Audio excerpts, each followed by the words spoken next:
Well, happy Easter. It's time to go.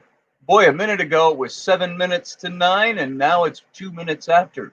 So, well, 1 minute after. Welcome to the show, folks. Happy Easter, as is the traditional thing to say. And good morning to everybody over there in the chat room. I see Field Guy. Field Guy, aren't you in church this morning?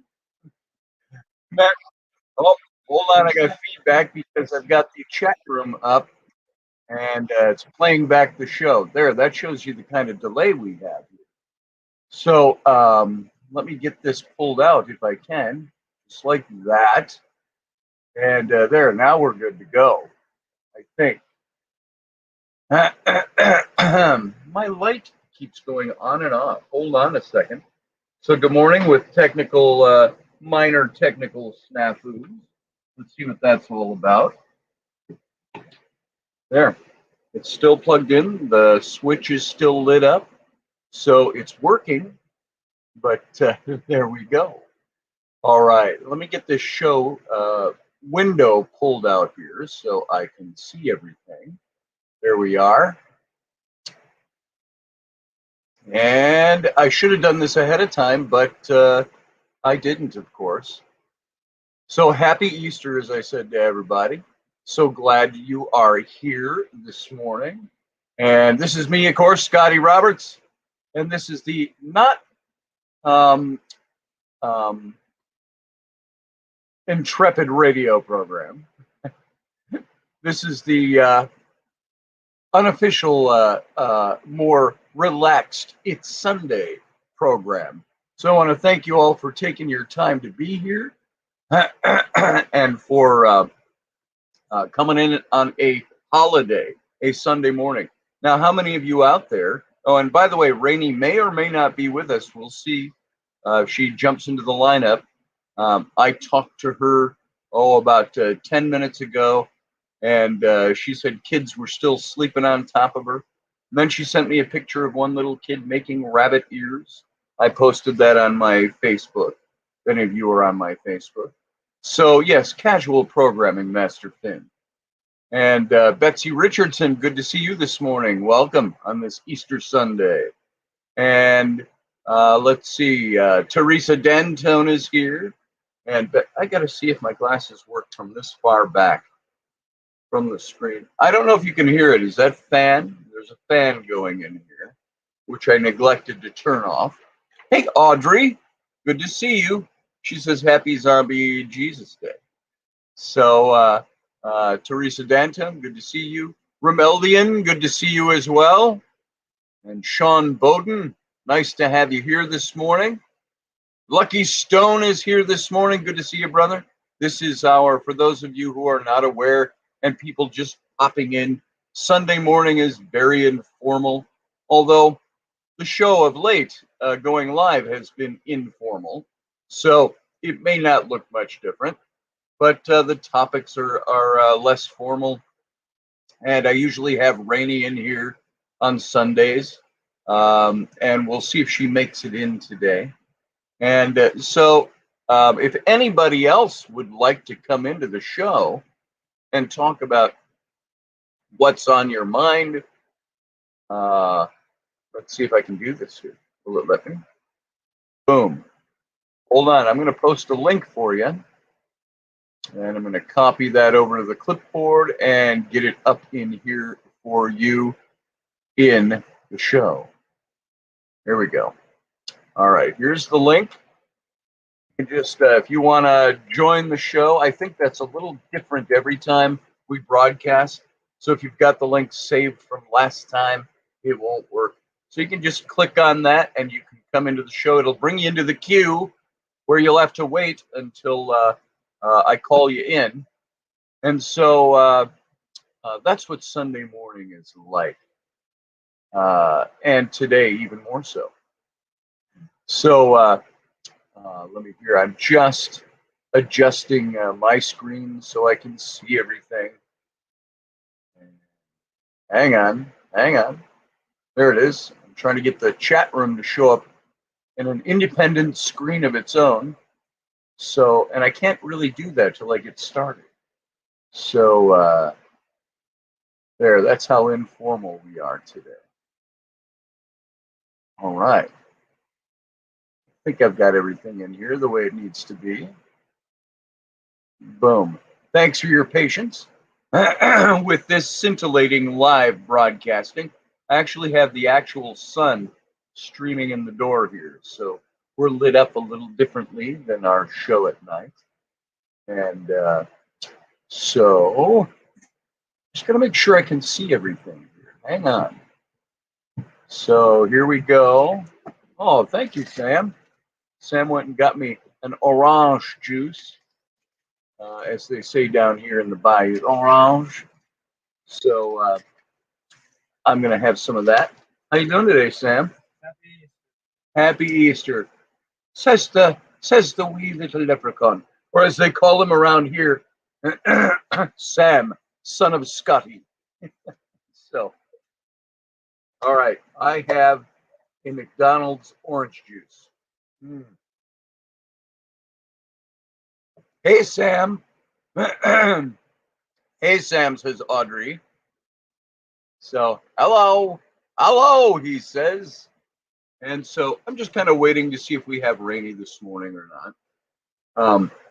I'll be very honest with you. We had a little spat yesterday, and it ended with things like being said, like, well, when you want to talk to me, you call me. I'm not calling back. And the answer to that was, well, I'm good with that, so I won't be talking to you again. But we still text and stuff like that. So she sent me the picture this morning of the kids in bed. So, that's the way things roll sometimes. It's just that way. But it's like that little post I put up. I shared it from a friend of mine, Wendy, over in England. Wendy, if you're listening, hey, how you doing?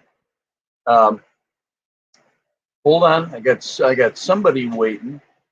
It's Field Guy who's waiting. I'll bring you in a second, Field Guy. She sent me that post that has the old couple on it, and it says how their secret to staying married for 65 years. They were asked, and the wife, the old wife, said, "Well, she said, we got married in a day when if something was broken, you fixed it. You didn't throw it out." And so yesterday, just a spat yesterday. That's all. Everybody's got them. Husbands and wife have them. And then you feel stupid afterwards, and you try to make up for it. So there you go. So let's bring in Field Guy. Let's see what brilliance and wisdom Field Guy brings on an Easter Sunday. Let's get him in here. Hey, Field Guy, how you doing? I'm alive, I think. You're alive, you think? I'm looking for my headset so I don't get. There it went. Wow. All right, everybody, just be chill. This is a chill show. Of course, it's not operating less without informality than any other show I've been doing of late. So hopefully the content will overrun Who dat? lack of technical engineering. So, Who dat? how you doing this morning, Field? Doing good. What's up? Did you get to church this morning? Church? What the heck's that? What did you do on Easter? I haven't even went to sleep yet. I don't know about that. You haven't been to bed yet? So what does Easter look like? What did Easter look like in your family growing up? Sometimes I did Easter egg hunts. Usually got a big thing of candy. Up until a few years ago, I got candy, and then I turned 40. My mom said, "All right, that's enough." Yeah. But no, we did Easter eggs, and then usually just watch TV or something, or watch the movie, and then sometimes we dyed the eggs. You colored the eggs, put it in a solution. I remember doing that a lot as a kid, and then get a big thing of candy, and we'd eat candy for a while, and then some, like I said, really a lot of whole stuff, but By the way, I got to answer Matt Finn. Matt Finn says, engineering department has been lacking big time. Yes, they have. I think that's because they're all the red shirts and they keep dying off. Wouldn't it be nice to have a studio with a producer and an engineer sitting on the other side of the glass? I will get there eventually. So my studio is my room. There it is. That looks like a tiny room. How big is your room? It's not technically. It's the way this house. It's not really a room. It's sort of like it's this room is actually supposed to be like a waiting room because it's right in front of my house. It's like because there's a bar on the other side of this wall, like a nice bar. It's like a 70s house. So this is like really not technically a room. It's more like a den. Yeah. But I got 3 other bedrooms that are empty in this house, so I can go in any one of those if I want. But it's the waiting room. It's something I noticed in the old movies and old TV series. Families, even if they were families that were struggling financially, and so Dad always had a den with a desk in it and books and model ships, and he was always wearing a tie and a cardigan sweater. And he'd go sit in his den to get away and smoke his pipe. So that's Fields Man Den, says Matt Finn. Maybe. Well, there's no closet in here. They don't have a closet in here. So yeah, we'll be there, Audrey. My closet is the storage room. There you go. There you go. See, when I lived, well, this is a house. When I lived in an apartment before this, and my room was 3 times the size of this, and I had a big walk-in closet. So, yeah, I don't have anywhere for my stuff, so it's pretty much everywhere. Yeah, I know how that goes. That's the way we are. We've got a townhome with 3 bedrooms. 2 of them are for sleeping in. One of them is the studio, and the one on the main floor. Oh, there you go. That's some of it. The other half's over there, but it's... Somebody's car alarm is going off. Is that the truck, Sam? I think it's not on my side. Even though the neighbors are already out there yelling. In his pocket and laid down on him. My neighbor's been out since 5 in the morning. There you go. So Easter, it's just chocolate, said Heather White. Hey, Heather White, how you doing? All the way from Scotland. Good to see you this morning, my dear friend. That's what I'm eating for breakfast. You're eating that. Here, this is what Sam got me. Big Newtons. Of course, he brought it in while I started broadcasting, so it'll be cold by the time I eat it. But he went to McDonald's and got me some food and an orange juice. McDonald's is 2.5 miles that way. Nice. Yeah, it's about a mile from here. Burger King's 2.5 miles in the other direction. I got a Pizza Hut right across the street, basically, like out my neighborhood. Corey Blake says, I miss my old house, but we gave it away to a witch. Excuse me. Holy cow. Corey, I need to hear this story. What do you mean you gave it away to a witch? Corey, you should line up. Come on in if you want to. If you want to talk on air. Translation, I would either say an ex-wife or ex-wife ate it. That's what I would think. That sounds about right. Say that's the smartest thing I've done in my life. I have never got married because I got friends. My friends got married. Half my friends are all divorced. Sure. And by the way, folks, you can use that link I just posted if you want to line up to come on in and just talk on air and have a conversation with us this morning. And once a week.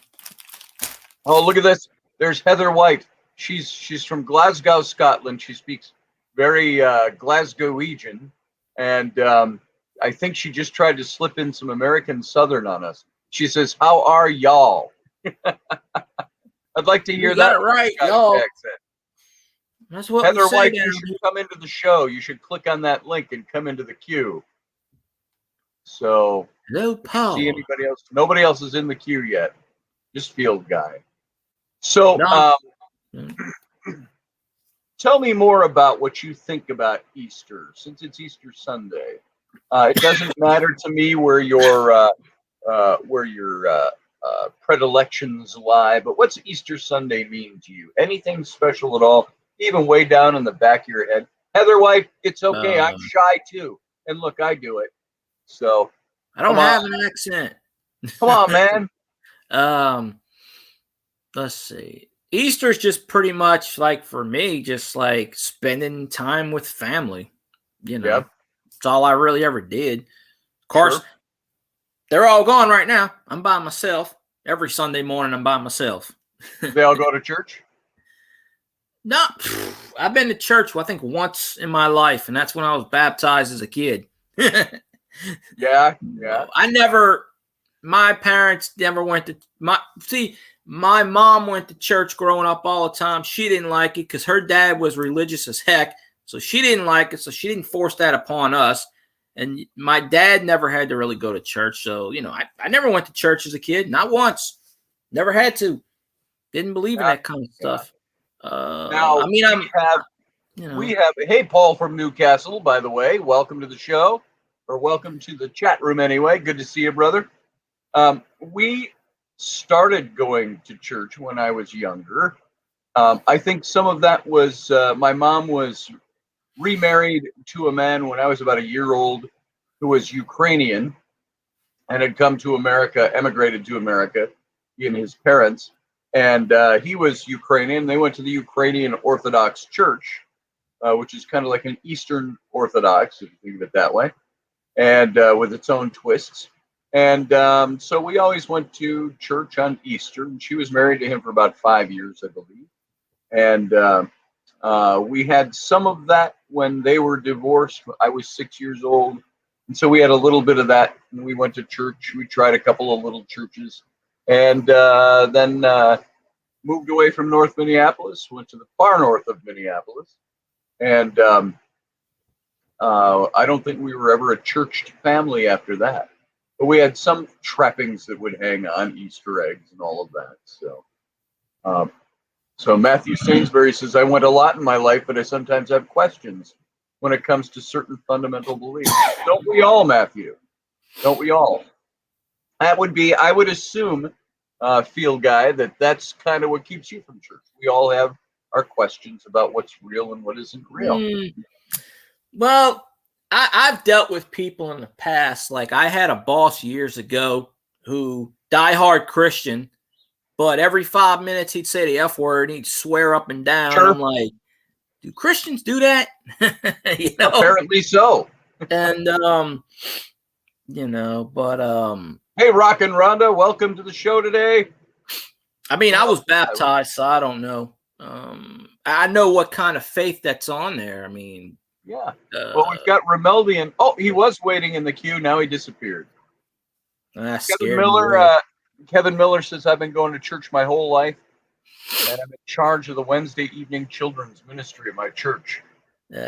Kevin Miller was a couple of grades behind me, if I remember right, in high school. We went to the same Baptist Christian high school and the same church. And I know his brother, so he's a good friend of mine. So, Kevin Miller, it's good to have you here this morning. And Susie Q, nice to see you. Happy Easter. And Rock and Rhonda just told me good morning. Good morning again, Rock and Rhonda. Let's see what else we got going on. We got Texas Joe is in this morning. Good to see you, brother. Welcome to the Sunday morning edition of the Intrepid radio program, which really isn't anything other than a very informal Sunday morning broadcast. And so I'm going to let you go. I got Romeldian sitting on hold here. We're going to bring him in. Okie dokie. We'll see what he has to say. Good to see you. Thanks for calling in, brother. Thank you for having me. All right. All right. Now we've got Romeldian. Good to see you, brother. Welcome to the show. Hello. Just want to try this, see what this is like. Yeah, this is Romeldian, formerly known, you know him better, I think, as Darth Nagayan. So yeah, it's a hard name to pronounce. So a now lot of people seem to have trouble pronouncing it. Yeah. So now you've changed your name to Remillion, and there's a great story. Are you ready to talk about that a little bit? Can Yeah, you I talk actually got it from Montreal. I Yeah, wanted from to know what my Motorola. spirit name. I wanted to know what my spirit name was, and he told me it was Remelian, Oh, now that's very which cool. which means elder of the hybrids. Elder of the hybrids. Yes. Did you say? Okay. All right. I don't know why I'm leaning in. I've got my mic on. I can hear you just fine here, or my headset. I mean. So, you're working on a book. Are you prepared to talk Yeah, I'm about working that? with Montreal with that actually. That's the main reason why I'm no longer allowed to pay Montreal for sections actually. Okay. And so, how's it coming along? You told me you had some writer's block Good. going I'm on. just trying to reconnect with the person who I'm working with on the other side. So Yes, that should be very interesting. And when I talked to you on the phone a few days ago, I was reminding you that I had a psychic medium friend of mine, not Motherella, and she was writing a book, and many of you on this show have heard about this, her book on teen suicide, which came out about 3 or 4 years ago. And she was visited at night during what she called were her off hours. She would tell Spirit and anybody who wanted to contact her that you can't talk to me during these hours so I can sleep. And these kids kept coming to her, kids as in teenagers, college age, and they were all kids who had committed suicide. And somebody just asked who is Motherella. I'll tell you in a second, Texas Joe. And these kids would come to her and give her their stories and what they were experiencing on the other side. And she wrote this book about all these different people. She chose many of them and wrote the book about it.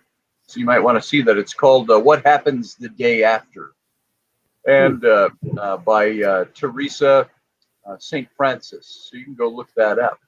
And Texas Joe Motherella, if people haven't already answered that, Motherella is Dr. Michelle Piper, and she is a psychic medium. And Rocky and I, when we were doing radio together, we used to have her on the show once a week. And I think she has her own show on that network now. And I think that's where she is. I know she has her own show. I think it's on that network. So she has a show on them though. Yes. With Walker. And with I'm what? working with Walker. Oh, with Walter, right. Yep. Right. That's right. Actually, the three of us are working together to clear Lilith's name. Oh, very cool. That's got to be exciting stuff. Mm-hmm. And apparently, I don't think she's on Odyssey, Audrey. I don't think, but I'm not positive.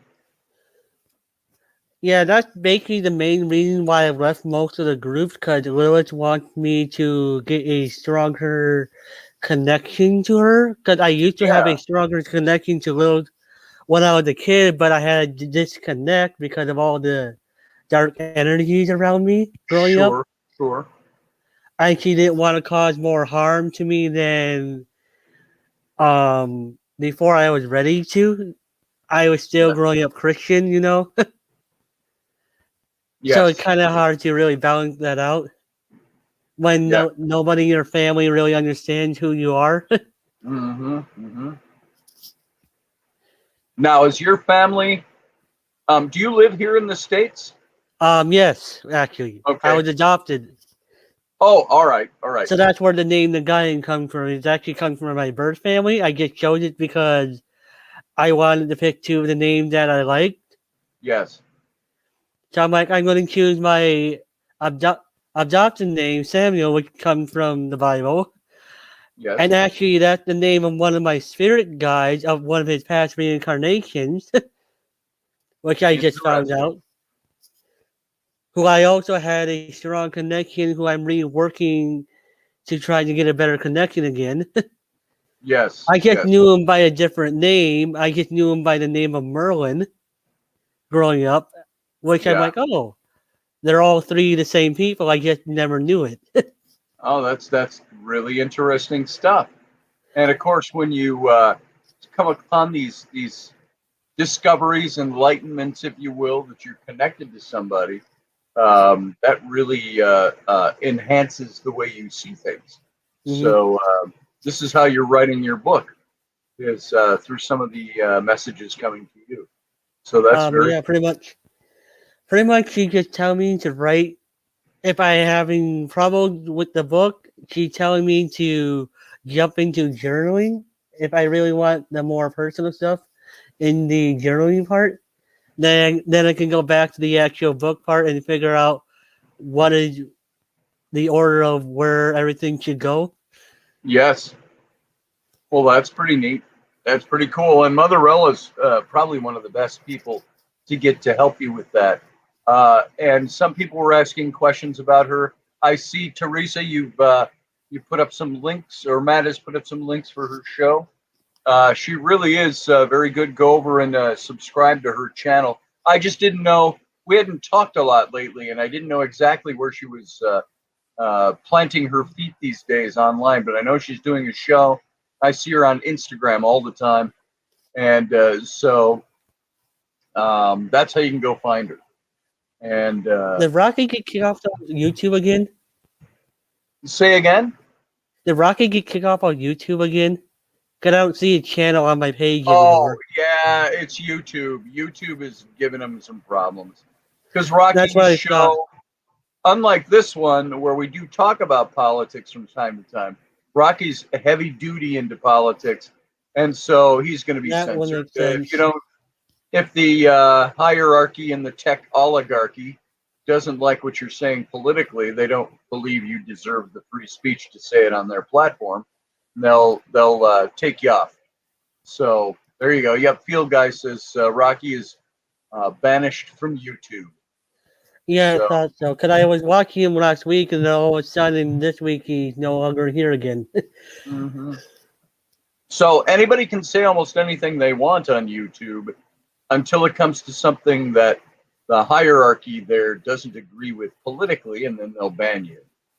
So only one of Rocky's channels is dead. He's still, oh yeah, he still has the Patriot Report page on YouTube. He also broadcasts on Mojo 50, doesn't he? Or is it Ops Lens? I think see it's him a lot on awesome. Ops Lens. So I just click on the link and go there. I don't know exactly what his home is. It could be just Rocky Stucci Media, and he's broadcasting on Ops Lens, broadcasting on Mojo 50, and other places like that. So you can still find him everywhere. And to the gulags for you, says Matt Finn, and that's absolutely correct. Well, Romeldian, it's good to have you here today. I'm glad you came on. I wish you the best as you're writing your book. And Yeah. if there's anything I can Funny do to enough, help you, let me Lilith know. is choosing her own Yeah. sponsors. Yes, yes. Because I think So, that's why. I think that's why I'm. I think that's why I'm allowed to say it here than like other places, yeah, which is kind of weird how that works. yes, yes. So, well, I appreciate your coming on. See, Yep. how is it? It's pretty easy. Tell my friend Heather White over in Scotland how easy this is. You have a So, good day. all right, you too. I'll see you. I'll talk to you later. Bye bye. All right, guys. It's back to just us and me, you and me, us and me. So, yeah, I think that's what happened to Rocky's show. I don't know all the intimate details of that, but you get booted from certain networks these days, broadcasting forums like YouTube. Apparently, I haven't been offensive enough, so I'm still here. So, but you all know how Rocky is. He gets extreme politics. When you get that, you're going to have political bite back. So Rocky's show is part of the YouTube cancel culture, and he says too many things they don't like, and so there is no freedom of speech. There's freedom of speech to the point where the hierarchy at some of these tech valley, Silicon Valley oligarchs want to allow you to go. And if you cross the line in saying things that they don't agree with, you're going to lose your spot on their place. So they'll cancel you out. Like right now, if I got canceled, what happens to my 500 archived shows? The live shows I don't have archived anywhere other than on my YouTube. Everything else prior to doing just the live shows a few weeks ago, I've been doing this for 2 months now, as a matter of fact. Everything prior to that is all archived on my computer back home. So I'll always have those. So I don't trust companies that you can't call and can only communicate by email. The old guy, I'm really of the same position on that. It's like take even Facebook. It's all of these: Facebook, Twitter, YouTube, the big three. Can you call them up on the phone and ask for customer service? No. That's because none of them charge you to be on their network. And so you don't have to pay them anything. When you don't have to pay them, you're not a customer. You're just a member, and they can drop a membership. They don't owe you anything. They don't owe you any technical support or anything like that. So they all have their forums they'll put up. But try to find an answer about something in one of those forums is like, I don't know, trying to find gold and I forget it. I was going to use a nasty analogy because that's where my head goes. But here, I can take these off for right now until I have a guest wants to come in. So by the way, folks, if you want to come in, you want to share your thoughts, here's the link one more time. It's in the chat. We'll see if Rainey makes it in this morning. I'm not sure if she's going to make it or not, but we'll find out soon enough. And I'm going to put this back up in, well, there. That's where I am. Okay. So, nope, nothing from Rainey yet this morning. So we may or may not see her. It's not because she's mad at me. So when I said a spat, we had a little spat, that's all. Sometimes I like to turn spats into topics on the show. So we may hear about it. What do you do when you're communicating with your significant other, your husband, your wife, your partner, and all of that? How do you guys deal with that when you guys disagree? Do you argue? And I'm not talking, oh, well, I just disagree on that topic. Well, you disagree on that. I disagree. It wasn't like that. It turns into a bit of an argument or a bit of a trying to talk over each other or whatever. And or just a disagreement. One person wants you to think their way, and you go, I'm not going to think that way. And you have a disagreement. So what do you do? So that could be a great topic. How do you guys deal with that? Rainey may or may not want to talk about anything like that. I'd leave it up to her. So if she's going to come in, she'll come in. And but it's not because she's mad at me if she doesn't show up. She's got so much going on. She had kids still sleeping all over her. And I talked to her at 8:45 this morning. So, yeah, it was good to see Darth in here this morning. He's working on a book. We were talking about that for about a half an hour the other night. And you can't follow arbitrary rules that consistently change. Well, there it is, Matt Finn. That's it exactly. And if you're talking about what I'm talking about, the tech social media gods trying to tell you what you can and cannot say. And it's not like, by the way, it's not like somebody's trying to. Things I've seen people get censored for or get a warning on their posts or get taken down for is because it's in philosophical disagreement with the ownership at these tech social media companies. It's not because they have incited a riot or are inciting violence against their neighbors or the country. It's that they're talking about situations, events in our country that maybe is on a politically different end of the spectrum than the leaders of these tech companies. So what happens? They censor them. They ban them. You can't say things. I don't know if it's because they swear. I mean, we've said some swear words on this show. Can't be for swearing. I know it's not for nudity. It's for political points of view. Let's see. What did Matthew Sainsbury say? Oh, Scotty, I learned something cool through you in the documentary. It's called the beast of the Bible that seems to really show Moses and Aaron's rod become a crocodile tenon rather than Nakash, the snake. Yeah, it's pretty interesting. It's great stuff. We're going to talk tomorrow night. We're going to kind of stay on our little tiny theme we started last week about artifacts and mysterious artifacts, and we're going to some artifacts that have been found in people's gardens or built into the walls of their home or into an old stairway or part of a road, and we're going to talk about some of those tomorrow night. We're going to talk about the El Arish stone. It's a very interesting stone, and it's connected.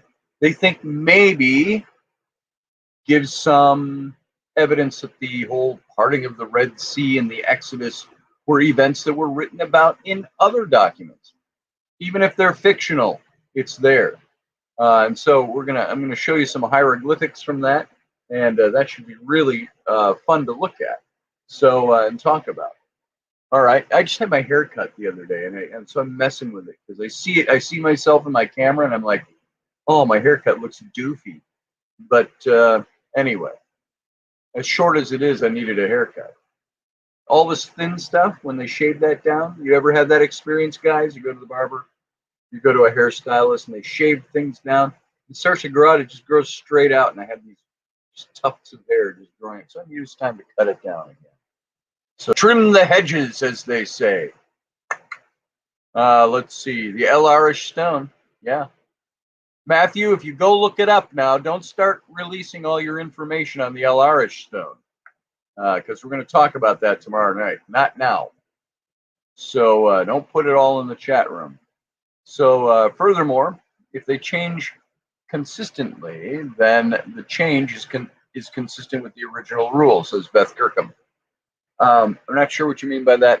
It's slightly out of context because I'm not seeing the whole conversation.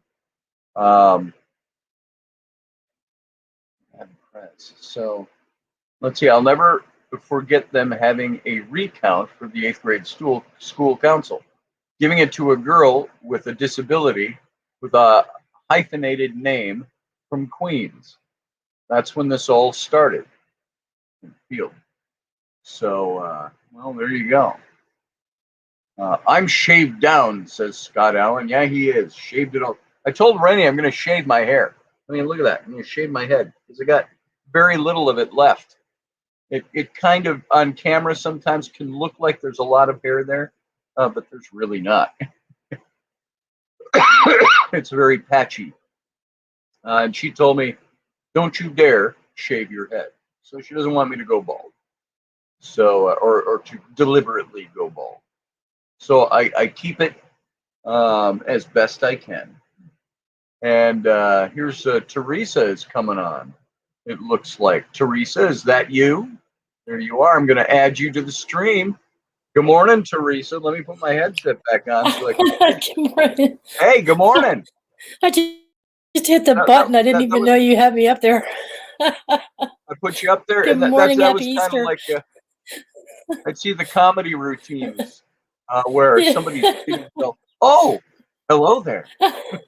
Yeah. I was petting didn't know Ruby. the camera was on. No, I didn't. I mean, I was typing it in, but I didn't know I was live yet. And I was looking down. Ruby was licking my toes, and I'm like, ew. Nice. Happy Easter, everyone. I need a dog to lick my toes. And happy Easter to you. You look very Easterish there with your flower. Is that a flowery background? Oh, no, it's bismuth crystal background. Oh, very nice. My friend Mandy Moo, she makes that crystals out of bismuth. Okay. She alchemizes. I see you about this big on my screen, and so I can't tell what I'm looking at. Yeah.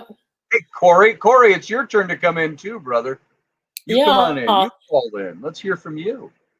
And let's see. I came up here to tell everybody how easy it is. Just jump on. Yeah, it is. Just jump on. You got your cam on. It's like talking to mom and dad. Yeah. You know. What does Texas Joe say? And we're all family. He says, Beth Kirkham, I'm not going to litigate it here, but if you want to defend these oligarchs, feel free. I've been in the industry since it began. And nothing offensive to anybody, not arguing with anybody here, but at all. But Yeah, they exist. These are private companies, privately owned. These social media platforms, they can make whatever rules they want. My contention is this, and you can even disagree with me, Teresa, if you want to, and then I'll hang up on you. No, I'm kidding. Yeah, sure. You can disagree. You can disagree with me if you want. Yeah, we used to have a "get off my show" button. So 20 years ago, but my feeling on all of this and my thinking is, if you are a company within the United States where you founded and based your company, even though you may have spread worldwide, and you enjoy the freedoms of this Constitution, you enjoy the freedoms of our country to have built what you have into a multi-billion-dollar empires, if you have done that based on the freedoms of this country, why should you then, and by the way, the freedom of the First Amendment is part of that. If you have built your company that way, and yet you have memberships now, and you disallow some members the right to the First Amendment because and it's excusable because you're a private company, not the Constitution or a governmental body. But I would think that in the spirit of the nature in which you enjoy your rights, you would extend those rights to others. Now, that's the caveat being there's always limitations. There's limitations to freedom of speech, even from the government. You can't stand up and you can't incite rioting. You can't incite murder. You can't. There's certain, like they say, you can't yell fire in a crowded theater. You know, there are limitations to freedom. You're going to find some consequences if you violate those. However, stating an opposing political view should not be something that is censored, even by a private company. Especially, it becomes hypocrisy if they are enjoying the rights to free speech themselves. So that's my take on it. And so, Yeah, so what? being If you have American is that freedom is, of if you've got a speech and political views. I mean, if you can't have a political view, why are you even here? exactly. That's Exactly. that's the way our country is. We're not some other third world country. We speak our views. That's right. And you know, if somebody came on this show and started talking about things that I disagree with, um, I may say, well, let's debate it. Let's have a debate about that. Let's talk about it. Why do you think what you think? If somebody was abusive about it, Yeah. I'd let them go. I'd say, well, see ya. And that's the same way, even in my own threads, social media threads on Facebook. People want to disagree with me all the time. And it's not because I've necessarily stated that I follow this particular view. I post articles and stuff like that. And I want to see what people have to say. And I get a lot of people, some of them abusive. There's only been a very small handful of people that I've blocked from my channel from posting because they're abusive to other people. I'm like, if you're going to come in and debate this with me or present your view, you better damn well be decent about it. You can present a view without name calling, without, you know, and there's some people, I let them alone because the only time they post is when they disagree with me and they call me and everybody else stupid names. And I just leave it up there. There he is again. True. I'm like, that's for you guys to look at now. I'm going to leave that. Why don't you block that jerk? I said, because I like the fact that he presents himself that way, and I'll just keep it up there for people to see. So it looks like there's I like a whole watching your Facebook. Oh boy. I like watching your Facebook pages, and it's like some days you just get hit by like 6 people at one time, and you're carefully responding to each one of them kindly. You're always kind. And then they get nasty. As they lose the argument, they get more and more nasty. Have you noticed that? Well, Scotty. Yep. And they start breathing fire. And then I have people accusing me all the time. Oh, for years, all you've ever been is nasty. You always call people names. You always block people. And I said, you're thinking of the wrong Scotty Roberts. So the only time I'll get nasty with anybody is if they get nasty to me or somebody else on the in thread. Your family. It's when they attack your family. If you're going to talk that way, we're going to talk that way back to you. And but for the most part, I try to. Yeah, words can be abusive. Yes, they can, Beth Kirkham. You're absolutely right. And so I avoid trying to be abusive with the language I use toward people. It's like, if you want to state your case and you disagree with me, you go right ahead. State your case. How about convince me? And I always tell people when they start getting abusive in their language, I say, look, you've just killed your argument. Do you realize that? When you start becoming nasty toward people, what are people going to do? They're going to go, oh, maybe your point is right. Maybe I am a stupid this and that. And or are they going to go, hey, you know what? F off.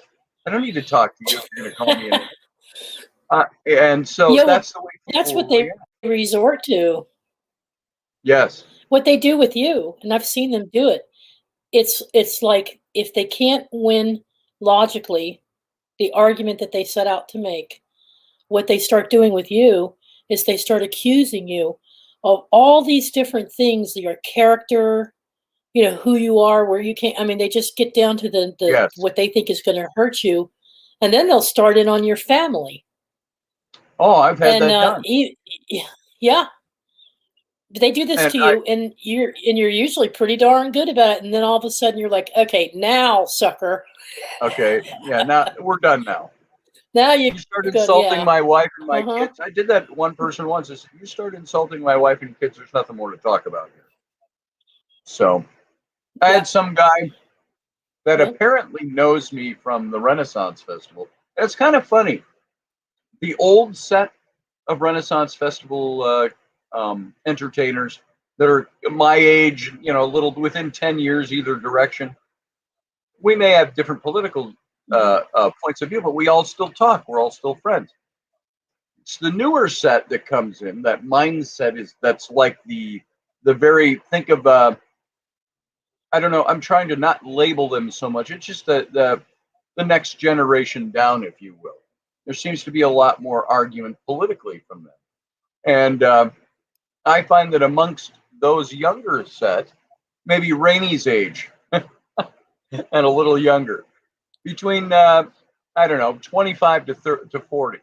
I know a lot of them that are in that 30 to 40 range. I don't know a lot of them below that age. We're different time era out there. But I apparently have a reputation of being a nasty person, not somebody you should approach if you're a woman, because I'll belittle you. And it's the whole Me Too junk that went on. And I said, I have never belittled women. I've never done anything wrong to women. I treat women nicely and fairly, for lack of better words. But they think because I'm a conservative that I'm automatically something that they've labeled in conservative. Yeah. And so I'm not a good person. I had a good old friend of mine. He's one of my former roommates. Tell me a couple of months. It was before I came out here to Louisiana. But he said something to the effect of, Scotty, I know a lot of women that would come to you with some problems that they have, but they're afraid of you now and they don't trust you. And I said, what women do you know that would come to me for advice on anything? I used to have lots of women that would come to me for advice, but some of it was housed in tarot readings and stuff like that. And I said, so who are these people? I mean, he's not going to name them in public, but I said, you know, if somebody has chosen to dislike me and I don't even know who those people are, and I've had no problems with those people, it would be very interesting to have a conversation with them. And so it's that kind of a thing, you know. It's like, who doesn't come to me? And I meant that in a generality. I said, who comes seeking advice from me anyway if they're a woman with a problem? Oh, you can't go to Scotty Roberts, though. I go, oh, well, why? I try to pin them down. Why? What are the things I do that make them feel that they can't come and talk to me? And it usually comes down to my basic overall conservative point of view. And I said, well, you know what? I am a small c conservative with a libertarian bent, and I'm a constitutionalist. I said, which basically makes me what's known as a Jeffersonian liberal.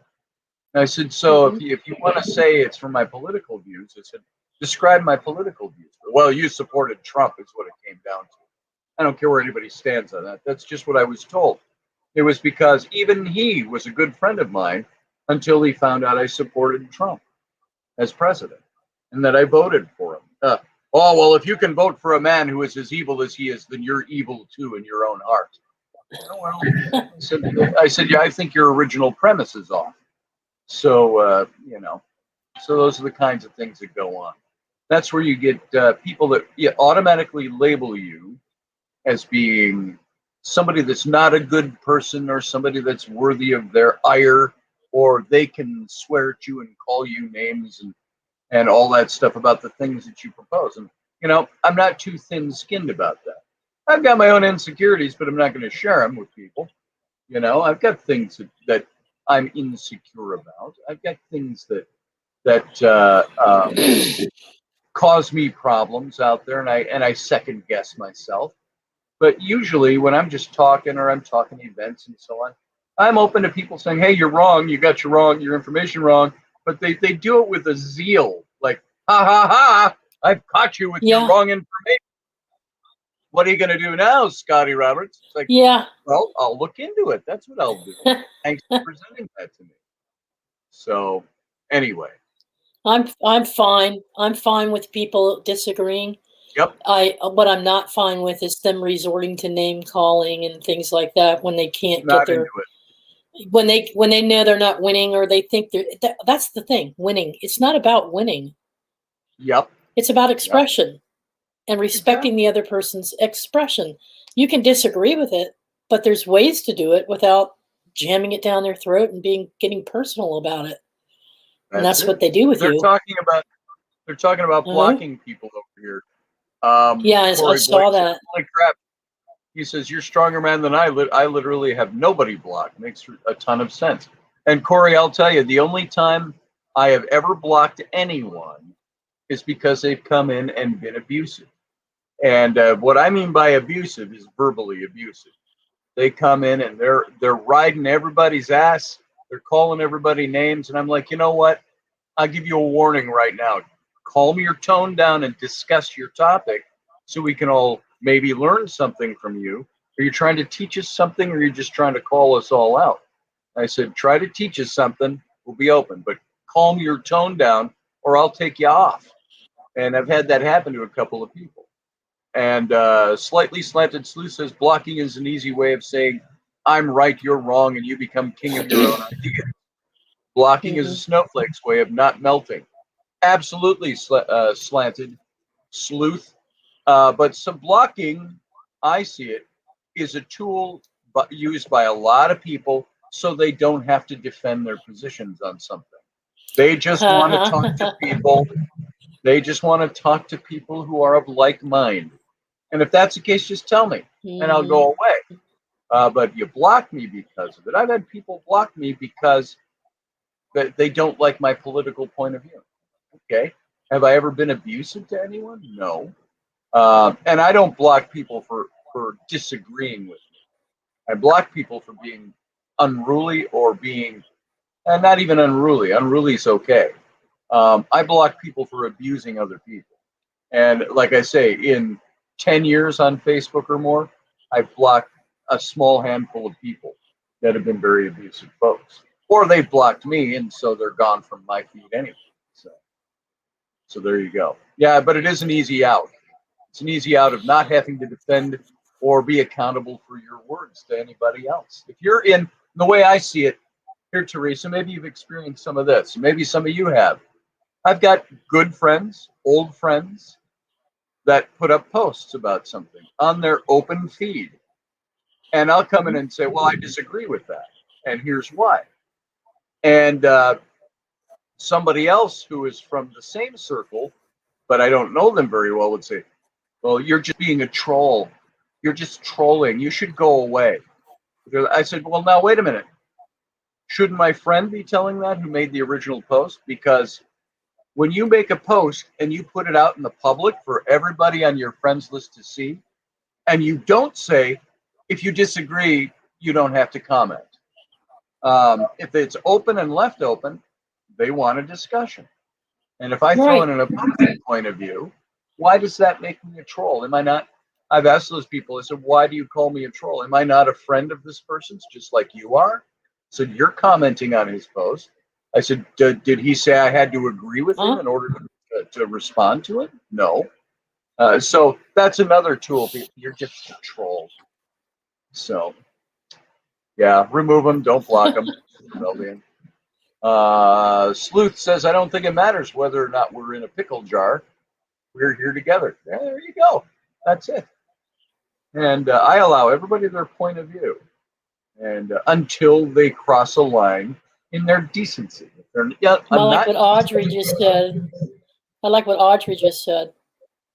Let's see. Should I block people for being? Yeah. Go ahead.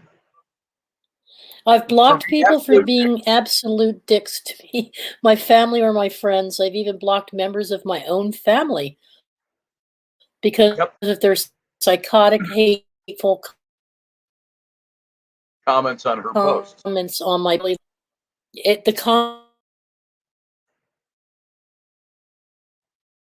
Uh-oh, we're losing Teresa.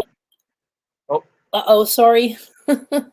I don't know if we're losing you or if my broadcast is going down. Well, you're okay. I can see you. Pretty good. Corey Blake says, yeah, I try to separate real world friends from Facebook because everything's so political. You can't be friends if you don't agree. It's weird. It's weird because I find myself feeling similarly. Like, well, if they feel that way, maybe I don't want to hang out with them after all. Yeah. And like I've used the example, I've told about old friend of mine of we became friends in 1993. What is that? That's 28 years ago. And about 3 years ago, he unfriended me because I voted for Trump. And he had all kinds of vile things to say about me. Wow. I'm a Nazi. I'm a racist. I'm a xenophobe. And I said, well, in all these years, where have you ever seen me act that way? Well, you support one, so it's the same thing. And he just blocked me and ended our friendship after 25 years. So I said, okay. That's insane. Yeah.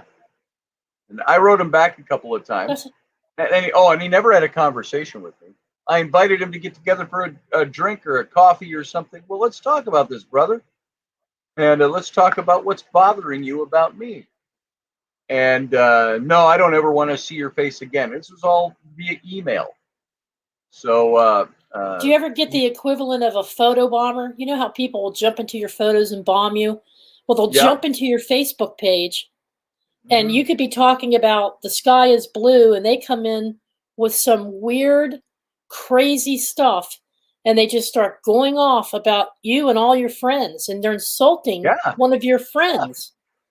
Yes. I had to block them. They kept doing it. Yep, I've had that happen. I started to say there's somebody from the festival circle that I don't know very well, that we had a couple of personal interchanges in messaging. Just, I don't remember. It wasn't an argument about anything. And I mean, it was like a sentence, and then he blocked me. But he was out on, and we weren't, as I remember, discussing anything, any weird controversial topic. It was just something casual, and it was from years ago. But somebody sent me a bunch of screenshots, and they said, do you know this guy? And I said, I don't recognize his name. And he was saying all kinds of vile things about me, and that my wife Raini, his wife Raini, is even worse. And that we're these vile people. And that's when I messaged him. That's what it was. I messaged him and I said, hey, brother, what's going on? I said, somebody told me that you're talking some nasty about me and my wife. Is there something you want to talk to me about personally? I said, you're spreading a lot of vile stuff about me to the world. I said, where I can't see it. I said, here I am. I said, talk to me. What's on your mind? Because he didn't list any specifics, just used a bunch of name calling and stuff about me. And what did he do? He didn't answer me. He blocked me. So I've never had any exchanges with this guy or interchanges with this guy. So I don't even know that he knows my wife. My wife was like, I don't really know who that is. And somebody I recognize. You don't know. Yeah, I don't know him. Joe is right. Mental illness is exploding due to social media and cannabis-induced psychosis. He's right. He's getting. Cannabis psychosis, really? Says Slanted Sleuth. I have a personal issue with that, Joe. The cannabis argument. Bookings OC says an intelligent mind considers all angles, entertains all approaches. Damn straight, Bookings OC. That's old Booking sock. So yep. And he's right.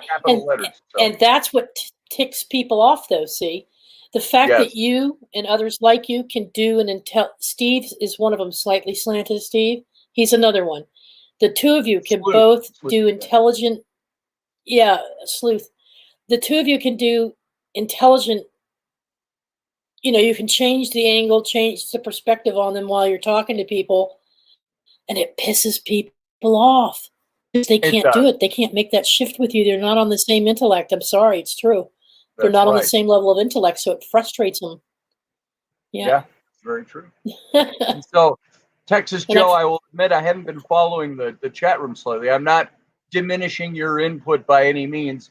I'm just saying I saw the cannabis thing, and I don't know what was originally said about that. I find it a little humorous because there are times that cannabis comes into the picture in my life, but not very often. You could not call me a pothead. So you want to talk about cannabis? Talk to my son. So, mental Where illness. Is Sam today? Oh, there it is. Cannabis-induced psychosis. Sam is here. I think he's playing a game or watching TV. Hey, Sam, come in here if you want. Come say hi, Sam. You heard me. People are calling for you. So, Dad, do I gotta? Up, Dad. So he's all right for a 20-year-old. Don't cross the stream, somebody just said. Rules of 3. Yes. So marijuana is as Spanish word as it was called hemp. Okay. Hemp is Michelle kind of a Thompson, different thing, hi. isn't it? Hey, Michelle Thompson. Good to see you. Yeah, it's good to see Michelle. My gosh.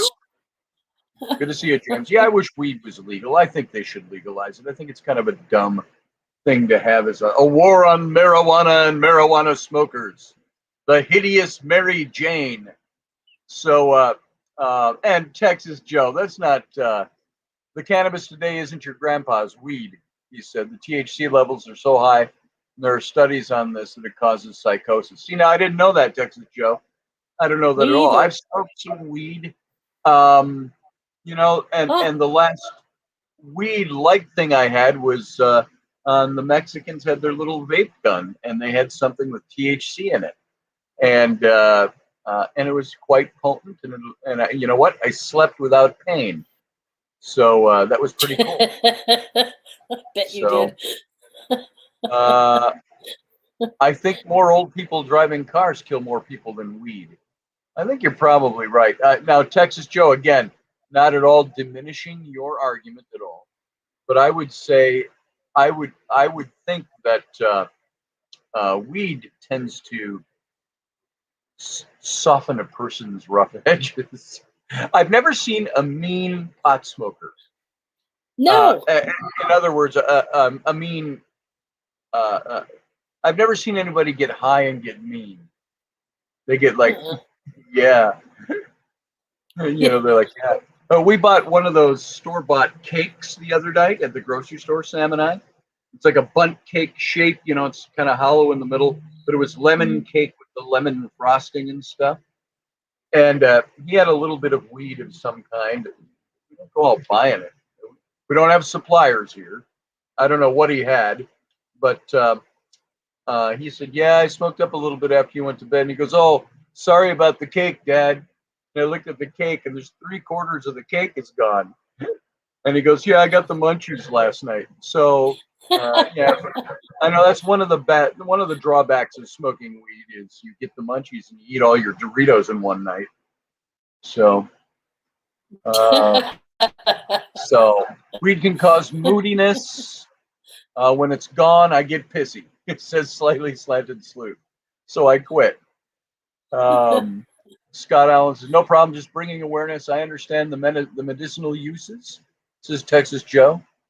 Oops, see the chat's going by fast. Just bringing awareness. I understand the medicinal uses. After all, almost all drugs come from plants. For instance, GW Pharma makes anti-seizure medication. Yeah, sure. And I understand that. And Texas Joe, I'm not getting on you at all. I'm not a huge pot advocate. I don't smoke it very often. I think the last I smoked actual weed. Okay, well, there goes my record. My son gave me some. But before that, it was almost 3 years ago when I was out in Wyoming and Utah. And one time I smoked weed. And then I didn't do it again. Because when I smoke weed, I get stupid. And and I can't talk. How? I want to know how. How do you get stupid? Oh my God. I should. How does Scotty Roberts get stupid? Oh man. By stupid, I mean STOOPID. Stupid. I talk and I think I'm sounding pretty good and intelligent. And I'm really not. So Sam wanted to smoke with me. He says, I just for the first time in my life want to smoke weed with my dad. And I said, I'll smoke weed with you. And I think he gave me a one hit on something, or was that the Mexicans? The Mexicans. They sound like this renegade band that comes through here every now and then. Hey, Eva, it's the Mexicans. The Mexicans are here. No, they live right across the lane in their camper. So and they're all great guys. They're all very industrious guys. They all put my work ethic to shame. You know, they're always working, always up and out at 6 a.m. Always, you know, because they're busy. They want to be busy. And you know what? We're all sitting around talking the other night, and they're pep talking me. I was a little discouraged about things. About a week ago, we were over there talking, and I just said, you know what? There's this and this and this, and jobs just aren't turning the way we thought they would. And he pulls down this little plaque he's got hanging up, and it was something that said something about how did he put it? It was just a new twist on when the tough gets going, the going gets tough, the tough get going. But it was something like, you know, when things aren't working out your way, it was like get out there and be aggressive with your, you know. And it was a neat little phrase like that. And so they're pumping me up. They're telling me, hey man, they said, do you think that we're here because we like to be not making much money and so on? He says, there's a lot of money to be made. And he says, we're here for that reason. And he says, but it only gets made because we're out there doing. And I said, you're absolutely right. And I wasn't arguing that point. But so when I talk about the Mexicans, the Mexicans are the guys, if you saw the post on my Facebook, that stripped down and put up that new roof in one day. And they are a top-notch team, probably one of the best teams out here. And they did that to a roof in a single day, sun up. The sun. Oh, when are you guys going to be there? I said, I want to meet you there when you get there to start. And they said, we'd be there at sunrise. I said, okay, I'll see you around 9 o'clock. I'm not getting up at 6 in the morning to go over there. They get up really early around here. I don't wake up that early. Yeah. I'm not going to get out and go meet. Oh, well, you guys know what you're doing. You don't need me there at 6 a.m. I'll see you at 9. So James says, Scotty's delivering the most influential monologues ever. And what does that say? Let's see. And everyone heard 11 potato calliope, 42 Virginia. I have no idea what you just said there, James. I didn't quite catch that. Yeah. Oh, maybe you're talking about how I am with weed.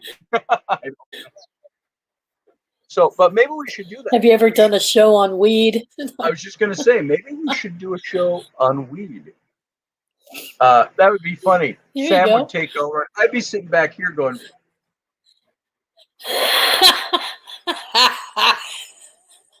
That'd be awesome. That's the way I thought. That stuff they gave me through the pipe the other day, it was all legal stuff, I think. until they got to the THC, but they mixed their own. He goes, I mean, it's our own blend, man. And I'm like, what did I just smoke? He says, you want to go to sleep early tonight? So if you can smell colors and taste rainbows, you're normal. Says Field Guy. Yeah, that would be window licking good. Says Sleuth. And again, Texas Joe, and those of you who have some problem with the weed, I'm not at all trying to insult your stance on anything. I just and we can have a good discussion. Maybe I'll smoke some weed and we'll come on and have this discussion. That's what you should do. That'd be a lot of fun. I don't see anything wrong with that. And Everybody party. And just to make it clear, I don't smoke a lot of weed. I smoke weed maybe twice a year, in the last year. Before that, not since 3 years ago when I was out in Utah, or Wyoming. And so, it's like I used to be a notorious drinker of single malt Highland Scotch. I was never a drunkard. I was never an alcoholic. Well, they always say, if you say you're not an alcoholic, you are one. But no, I was never, because I didn't drink enough. I'm curious. Have you ever been to one of these stores that sells that's legal, that sells the marijuana, and they sell it in these vials, and they're for different strengths for different ailments? Yes. Like, do you want to sleep? One of those. Yeah. See, for me, Lori told me about them. I need to move over where she lives. There you go. Yeah. Good. I don't have an addictive personality, so the only thing I was addicted to. Thanks, Steph. Please do. I'll send you my address. I need some cookies. So, and I'll eat them on the show. So thank you, Steph. There's a beautiful offer. But I was talking about not having an addictive personality. Maybe cigarettes. And I said, but I'm not addicted to the nicotine. I wasn't craving nicotine. I liked the act of smoking. When I would write, hey, there you are. You going to join me on the show? I do. Well, that's it's my big, hardy, double-fisted toenail clipper. That's not a tweezers. Go in my shade kit. Oh, wait, we're not in our trailer. Wherever my shade kit is. No, it's in this thing, I think. Hold on, folks. Sam's sorry to interrupt the broadcast, but he's not going to stop asking for what he wants. So I'll have to. Hi, Sam. Hi, Sam, says Teresa. You can't hear her. Hi. Hi. Happy Easter. Oh, it might be in that blue bag, my blue duffel. See, we're over in the other trailer now because ours is in the shop, and Pete's out of town, so we're in his camper right now. And so everything's kind of all over the place. We don't know where nothing is. And boy, that's showing up. I had that position so it wouldn't show on camera because there's stuff piled up all over here. So. But so as I was saying, I'm going to unplug my headset. We'll see if it goes well. Maybe Sam can pitch in on this. But I don't have an addictive personality. When I smoked because I liked smoking when I write. When I write, I've got this romanticized picture in my head of having a cigarette burning in the ashtray and a bottle of scotch next to my typewriter, And so we're talking about weed and how addictive it is and stuff like that. And if you want to sit down and join the broadcast for a moment, you may. You may. There he is.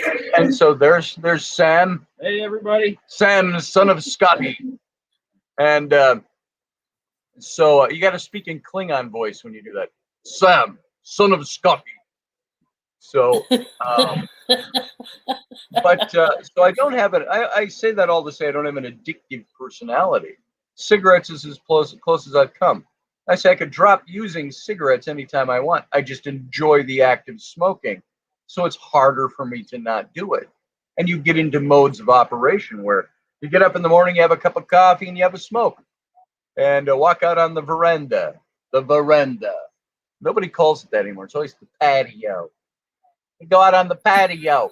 No, I go out on the veranda. And to smoke. Or alcohol.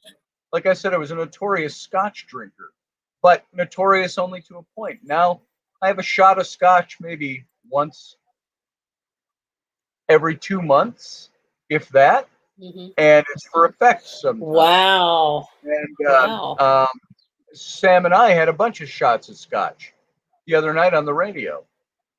It was St. Patrick's Day. St. Patrick's Day. And, now, Sam, do you like Scotch?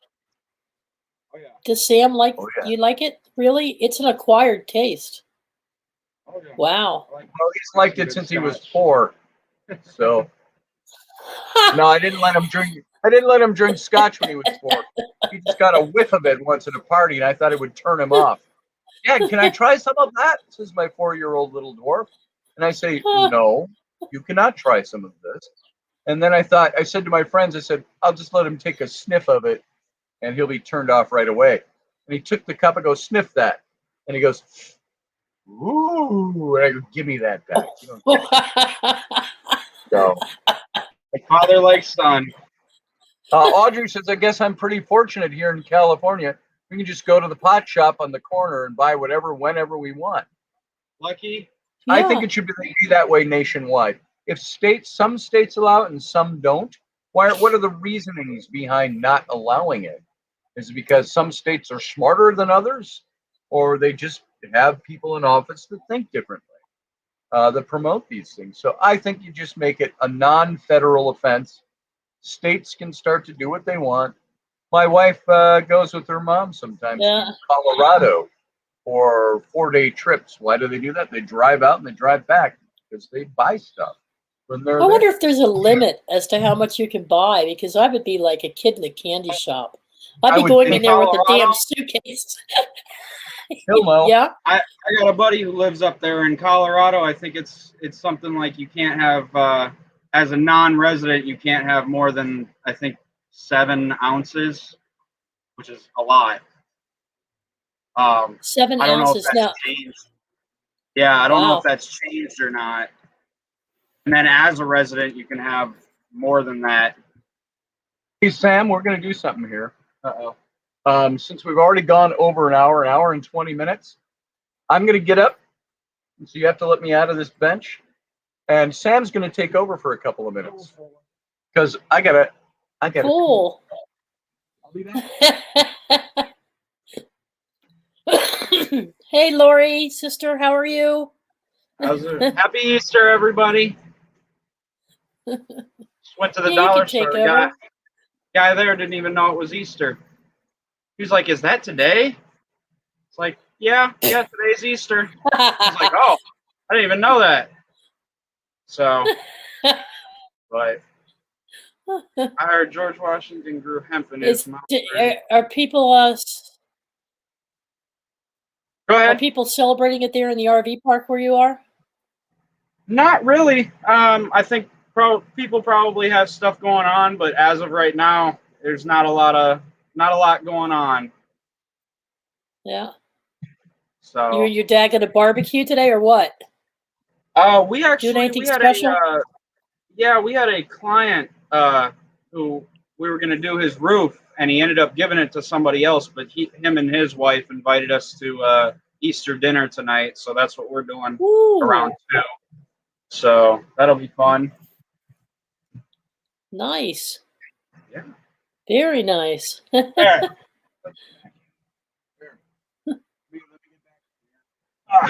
We're in the enclosed the office here in the garage of the camper, and it's you know how campers are. Everything's economy of space. So does that light keep turning on? Hold on. Man. Woo. Bless you. I do have a mute button, but I don't have a anti-sneeze button. So anyway, so share some wisdom dinner with us for you tonight. Say that again. You don't have to cook tonight. You're somebody's guest tonight, he said. Yeah. How about that? So good for you. We have to go over around 2 o'clock this afternoon, and we're bringing the. Hey Sam, did those key lime pies ever get into the freezer? Oh, okay, good. Maybe take them out. I don't think they have to be baked. They have to be thawed, though. Yeah, take them out of the freezer, would you? I think they've got to thaw. We don't bake them. Key lime pie. They asked us to bring key lime pie. So, sure. Look at all these people growing their own marijuana. I'm in the wrong damn geographic location. They're all allowed to grow their own plants. The pies. Sorry, Teresa. So that's all right. They're all growing their own plants. Yeah. Yeah. Where Steffi is, where Lori is, Audrey. We had a plant, just a single one growing in our front garden. And it's like, where did that come from? Because we don't smoke pot at my house. Yeah. All right. No, but can't you make oils out of that? Can't you grow the plants and use oils? Yeah. Up where my mom lived in Maiden Rock, Wisconsin, she had this. It was way up on this giant hill, and she had this. It was probably 100 feet down, just kind of like a hill going down onto the road. And I had to. One year, I cleared that so that she could plant all her plants and make a garden, basically. And I cleared probably 100 little hemp plants. And there were some down by the railroad tracks that I thought they were actually like real weed plants because they were 12 feet tall. Yeah. And I don't know. Hey, just want to say welcome to Pure Love Ascension. Nice to see you. And I don't recognize the name, so I'm not sure if I've talked to you before. Hey, Steve Clark. Good to see you. And Sean Bowden, I haven't had a chance to say good morning to everybody because we're just talking away over here. So, yeah, I suppose you could go to, well, you know what? We actually had two going. No, we had one going, and we started another one off of that, and we gave it to Rocky. And Raini gifted Rocky when he christened his new studio up here in Wisconsin. Or up there in Wisconsin, she gave him a pot plant, and he put it under. He went and bought a grow light for it and everything, and he was nurturing that baby. So that was Raini's housewarming gift for his new studio. So, wonder whatever came of it. Hey, Scotty. Yes. Pure Love Ascension. That's Lori she from just our said show. I'm part of, oh, that's Lori. A7 Lori. She's the one that runs the server. Oh, okay. Yeah. How you doing? Now you know who she is. You, Lori. So, let's see. Depends on the host. Southern hospitality is a myth, says MSC. And Texas Joe says depends on the host. Yeah, I would think so. Depends on the individual. Yeah. It's a thing, though. So, well, where are we going with this now? It looks like I'm not going to get a Raini in here this morning. Yeah, we were waiting for her. Yep. I said not going to. I just texted her and I said, you're not going to make it? And I haven't heard back yet. So, haven't seen her come in Steve Clark jumped on. Hi, Steve. So, I'm holding out for a Raini appearance. I dread coming back to the East Coast of these mass holes, says Steph Cuervo King. Steph needs to get on here sometime. Audrey. Yeah, she does. I keep telling her, come on, Steph, give me a call. Hey, once again, folks, here's the link if you want to come on live. It's a casual, very casual Sunday morning. You just click on that link and come on over, and we'll put you on and we'll chat a bit. Come in and I'll jump out. Make room. There you go. There you go. All you need is a little headset, if that. Field guy votes for Steph in the Tub live stream. I'll bet you do, field guy. As my mom used to say, if wishes were horses, beggars would ride. So you remember that one? If wishes were horses, beggars would ride. So Steve Clark's having his first cigar of the day. Well, congrats, Steve. I'd light up with you, but I can't in here, not inside. Oh, so yeah. I'd broadcasting out on the deck. So, which I could do. I can see I just got the doors right there. To walk out onto the patio, the veranda. So, I'd love to see Audrey on. Audrey, are you there? Are you in chatting togs? Why don't you come on and talk with us? It's 8:30 out there in California. You got to be tan with your blonde hair kind of all over the place and morning wear. Come on in. So line them up. Oh, there's Raini. Raini is here. Okay, let me sign off here. I'm gonna add her to the stream, and then I'll dump you, Teresa. Not because for any other reason than I want to talk to my beautiful wife. All right, we'll see you later. All right, Love Teresa. you, Raini. Thanks for Bye, being Scotty. on. All right. Bye. Hey. All right, there we go. Hey, baby. I saw. I look tired. You look I saw amazing. you talking with everybody, so I just have been sitting here looking at steel homes. All right, you look amazing, by the way. Thanks. Wow. Everybody, welcome Raini, my beautiful, lovely, amazing wife. That's me. To the show. And as I mentioned to people before, I said we're normal people. We have spats. We had a little spat yesterday, but then a day goes by and you're like, I don't want to have a spat with my wife. So there you go. So oh, you want to have the spat? No, I just think you're dumb, and that's just the way it'll always be. Oh yeah, yeah. She's superior to me. So and in some things she very well is. So I'll just let her have that. Yeah, you better. I've been holding everything down over here while you've been out smoking and eating. Yeah, smoking and eating stuff and having drinks. Yeah, we got the client that gave the roof to somebody else. Invited us over for Easter Sunday dinner on their patio. So we're coming. So we had to buy a key lime pie to bring over. Yeah, I heard. Is their roof done? No, it's not done yet. Sam said he went by there and thought he saw somebody working on it. Because I might, if it's not being done yet, I'll talk to him. And it's really he's really only saving himself $3,000 or $4,000. Yeah. And most of that's insurance money anyway. And the other guy's just a chuck in a truck that's from Colorado and not working with the company. He's just out here and, maybe he needs the money more than we do. Maybe they felt sorry for him and gave him the job. Yeah. It could be any number of things. So while I was a little upset about it at first, I tried to never let that show, and I tried to deal with it nicely. So anyway, Steph, naughty. She's gonna later on tonight. She's gonna dress in her bunny outfit. Nice. I like Raini's bunny outfit. Actually. I wish I had a scary one. I'd scare the hell out of the kids just for the fun of it. Oh, that would be amazing. Pour some blood all around. Give it fangs. Just be sitting downstairs still on the chair or the sofa, waiting for them to come down like you're a big stuffed rabbit. Right. Then move on them.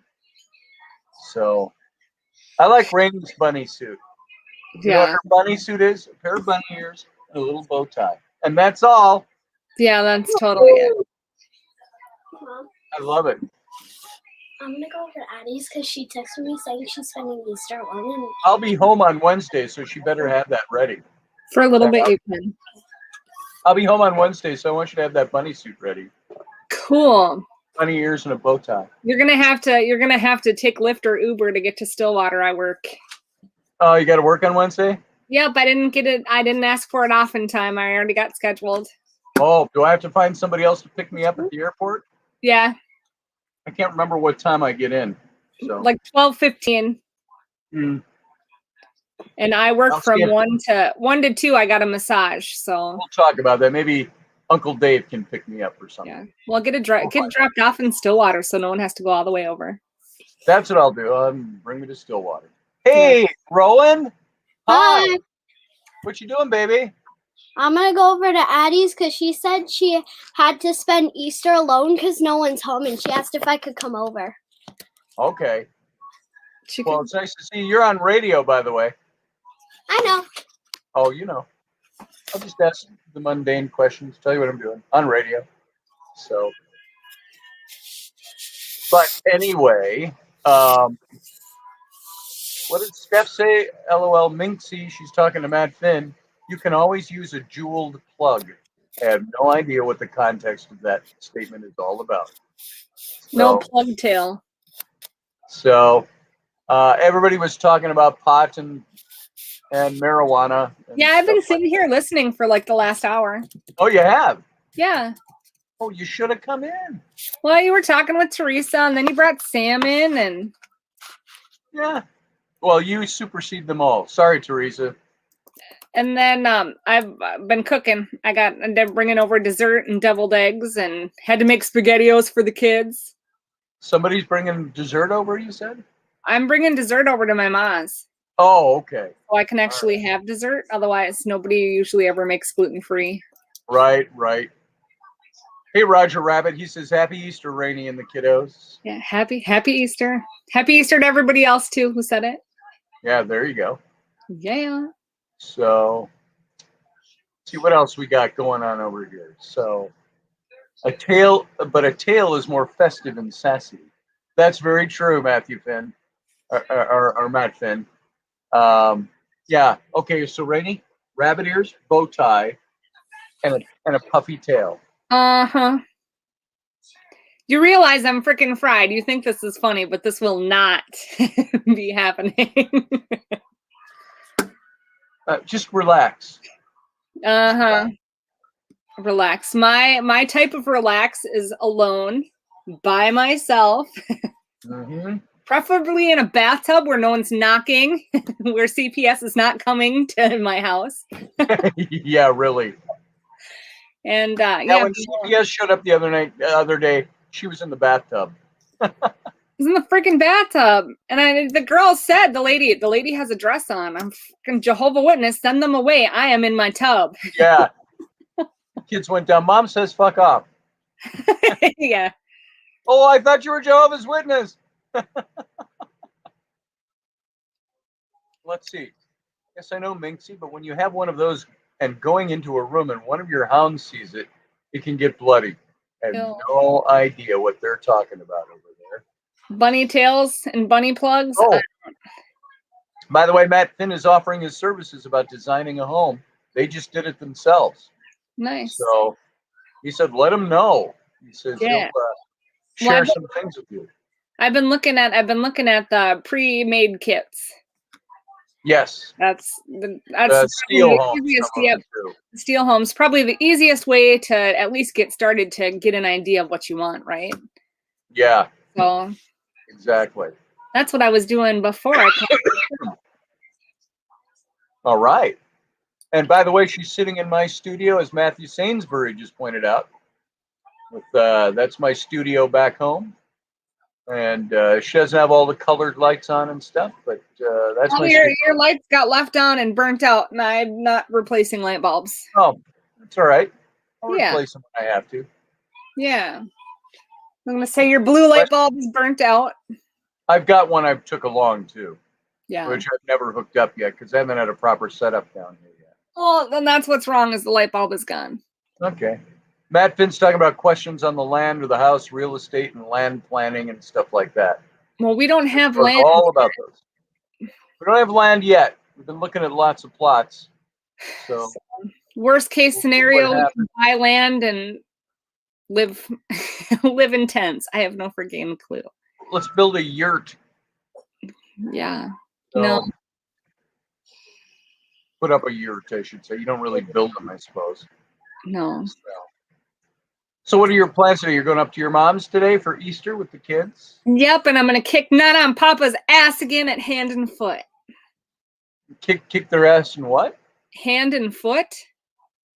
It's a card game. Oh. Card game. Well, cards. Gonna play cards. Yes. So, what was the last holiday was Christmas? Did I go to my mom's for Christmas? Maybe it was Thanksgiving. I don't know. Whatever the last holiday was that I went over there. Yeah. DJ and I. Was it DJ and I? I don't remember who I was partnered with, but we kicked Nana and Papa's butt, and they weren't very happy with us. Well, go kick butt then. Gonna. So Matt Finn, we're not sure quite what we're doing yet. We may have to, because as I've mentioned on the show, we have to be out of our current townhome by the end of our lease, which is the end of August. So if we don't have anything by the time I come home for June, if we're not set up to get into a new house or buy property and start putting something up, then you know what? We're just moving into another rental place. So if we don't get set up before then. So that's what I'm hoping to come home from this with is enough to get going. So. Well, at the rate we're going, you need to be gone for a year. Yeah. Well, the rate I'm going, I need to have more jobs signing. We've lost more jobs than we've signed down here. So it's very discouraging in that respect. Well, if you're going to be gone all summer, I plan on packing up the house as soon as. I don't plan on being. I was planning on being home by June 1st. Okay. All the way along since before I even came down here. So June 1st, I'm coming home. Then we need to look at rentals because that's the way it's going. Yeah, we'll have to see what's going on, and I'll start looking. Start talking to a banker, even see what's up. Well, I don't. Not to be like, I don't think you realize what it takes to get into a rental here. Yeah.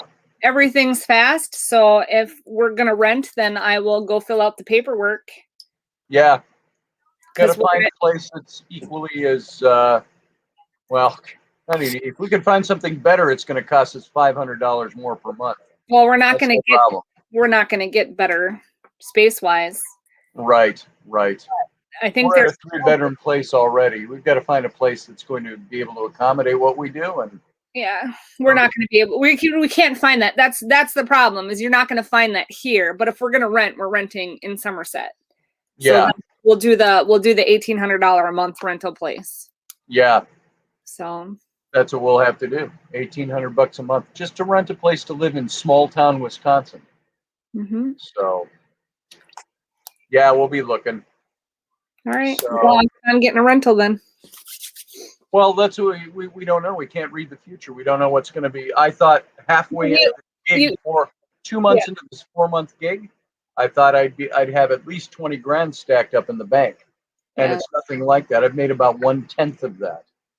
Yeah, so, and that's your expenses for the last 2 months is pretty much gone. I've pretty much made what I've spent down here to live.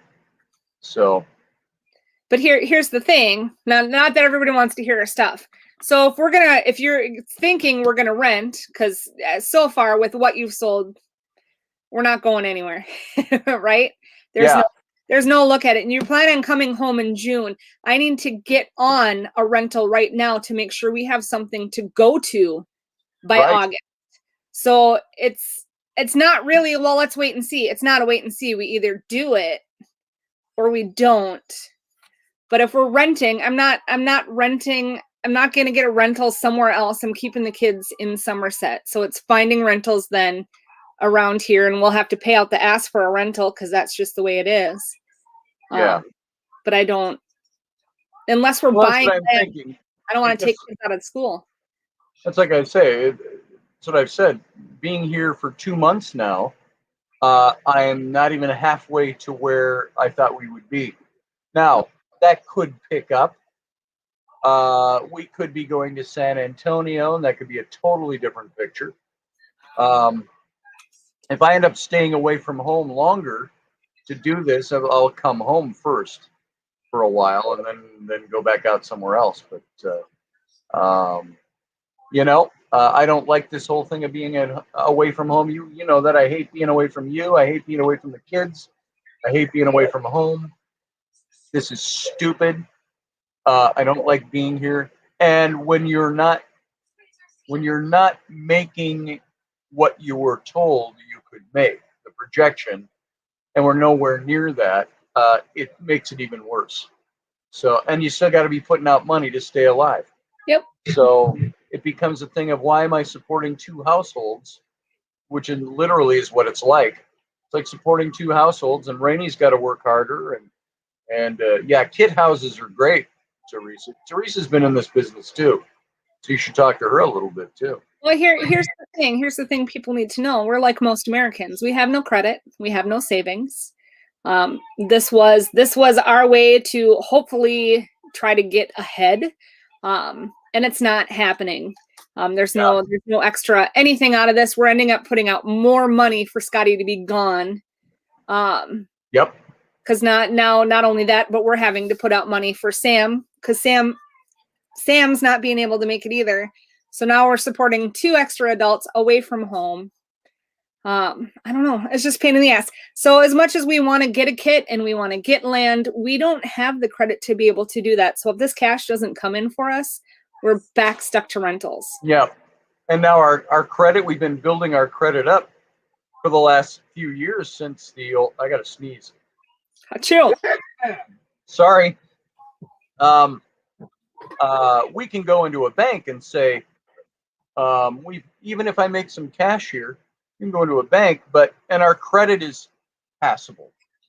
We're at that point where they told us you have to be at this level to get a bank loan, and we're at that level and beyond. Now, the problem is, right now, I don't have pay stubs to show that I have any kind of regular income. I can show my artist stuff. Well, thank you, Scott Allen. I appreciate that. I wasn't asking for money just now, but thank you. Just bitching about the situation because we can. We're bitching about, what it takes to get into a home right now. Mike, I'll be very honest with you. After the last Paradigm Symposium, and we defaulted on a big loan for that because we had no money coming in, my credit was down at like 428 or something like that. It was as abysmally low as credit can go. And now we're up over, I think the last I looked, I'm within rock throwing distance of 700 with my credit. And so is Rainey. But we still don't have that income, that regular income to show for that. I like your hair like that. What'd you just do? I flicked it back. Nice. I like it hanging down and everything, but some of it too is the past debt. How distracted I can be. Past debt's a big thing too. So those past little things all out for Paradigm Symposium. I don't want to pay it. Not to be like, I don't want to pay them off. I know it's money spent, but God damn it, it's not money that was spent on me. I don't want to pay it back. The only thing we didn't do was declare bankruptcy after all of that. So. And if we declare bankruptcy, then we're going to have to sit and wait. Oh, thank you, Rock and Rhonda. Look, people are giving. I'm not asking you guys to put in money. We're just talking about stuff. That's all. So this is personal home life stuff. And we're just talking, but thank you. I sure appreciate that. That's awful nice. And I think that you're going to throw it away? I'm not going to eat it while I'm doing the show. I have one debt left, and it is. Okay. It just raised up. What? I'm talking. I know. You were talking. I'm talking. Interrupt. Rude. Scotty. I know. I was going to say I've got one big debt, and it just raised the dental debt thing for the one crown I had. And Scotty knows the story. They told me it was gonna be $1,200 for a root canal and a crown. Okay, $1,200 is doable. Well, I went in for the first round and it was just $1,200 for the root canal and a second $1,200 for the crown, and I was ticked. And I that pisses me off. I refuse to pay that debt, and I will not pay that debt. Yeah. Not when the dental people lied to me. That just ticks me off. But I am, I think, a year and 4 months away from that falling off. Thank God. And thanks, Mad Finn. I saw that come through. Thank you, Matt. But they just added. They sold it off. They've sold it off twice. That debt they've sold off twice, which I know whoever bought it didn't pay much. But they raised the debt on it, so now instead of $1,500, it's now at $1,800. Yeah. Well, somebody's got to make money off of it. I am stubborn, and I got to tell you, who said about 3 years of Schedule C's? Oh, Texas Joe. Yeah, 3 years of Schedule C's. We did not very well during COVID year, and so that year's going to kill us. Before that, we didn't do super well. We weren't doing fantastic anyway. We were scraping by. We were your typical middle American family scraping by. Yeah. And our 65-inch TV in the living room notwithstanding. But and that's the way it goes. And by the way, thank you, everybody. Thanks. I appreciate it. I think that goes into your account, Rainy, all that stuff. I don't think that goes on my PayPal. So I think, well, it doesn't come out until we get the monthly payment. It irks me too. Yeah. It irks me too, guys. Rainy, it irks me too. Yeah. I was going to show you this. Sam had a little Mary Jane last night. He had some he got from the Mexicans or something. And we bought this cake brand new yesterday. That is the one of the negative benefits of having somebody smoke a lot of pot in your house. So there you go. The only danger that anything is in when you smoke pot is to your refrigerator. The refrigerator and your. So you're the reason the food expense is tripled, right? Well, last night it did. So that's my piece. I paid for that out of my own money. Yeah, he did pay for that. I am. And on top of everything they have spent, I have it calculated out to a T. I know it's been spent. It does. Potentially on cigarettes. And what they say is gas, but not gas, because it's probably still cigarettes. And munchies. Munchies, fast food. I've got it all. Oh my goodness. Yeah, and equipment and equipment. Some clothes. The internet equipment. We were trying to. Yeah, I took all that off. On any of that. So, like I said, I'm really organized and been paying attention to exactly what you've spent. I don't include those things. I know what it's what. So I count your 3 to 4 stops at the gas station, the fast food, the grocery store. See, she's on my computer. So she has access to all my stuff. She always has had access to my stuff. No, you're using the credit card that's on my account, so I have access. Oh, yeah, we use the bank credit card. I have not. Hi, Ellie. That's cute, Ellie. She made a rattle.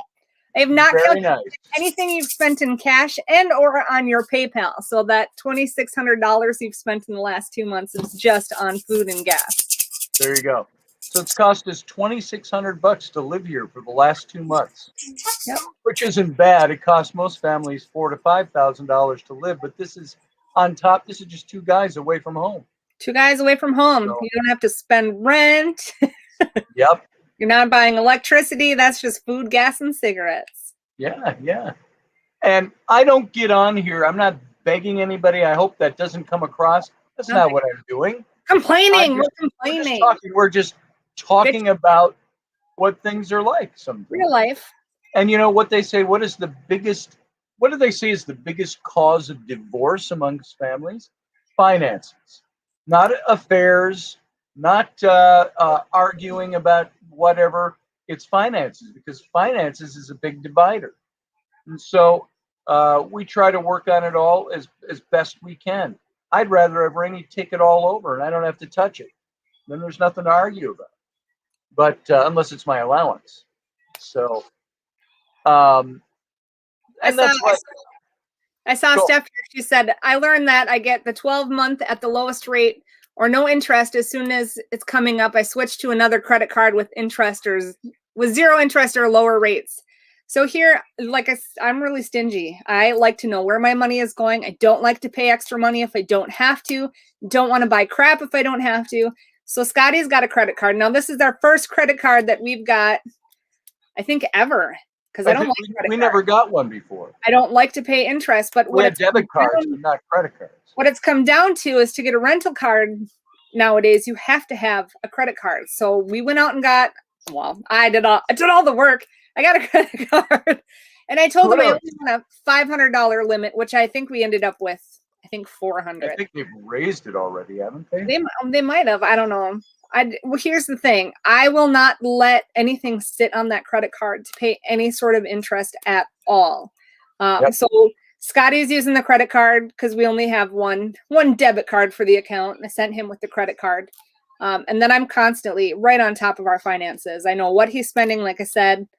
I know where he's spending it. And as soon as I know stuff has come in, every couple of days, I'm paying off the credit card. And let me say something, folks. This isn't because my wife is controlling. My wife is not controlling. But it's cheap. Damn good that my wife is controlling over the finance and she knows where everything goes. And with that credit card that I use down here, that's credit card.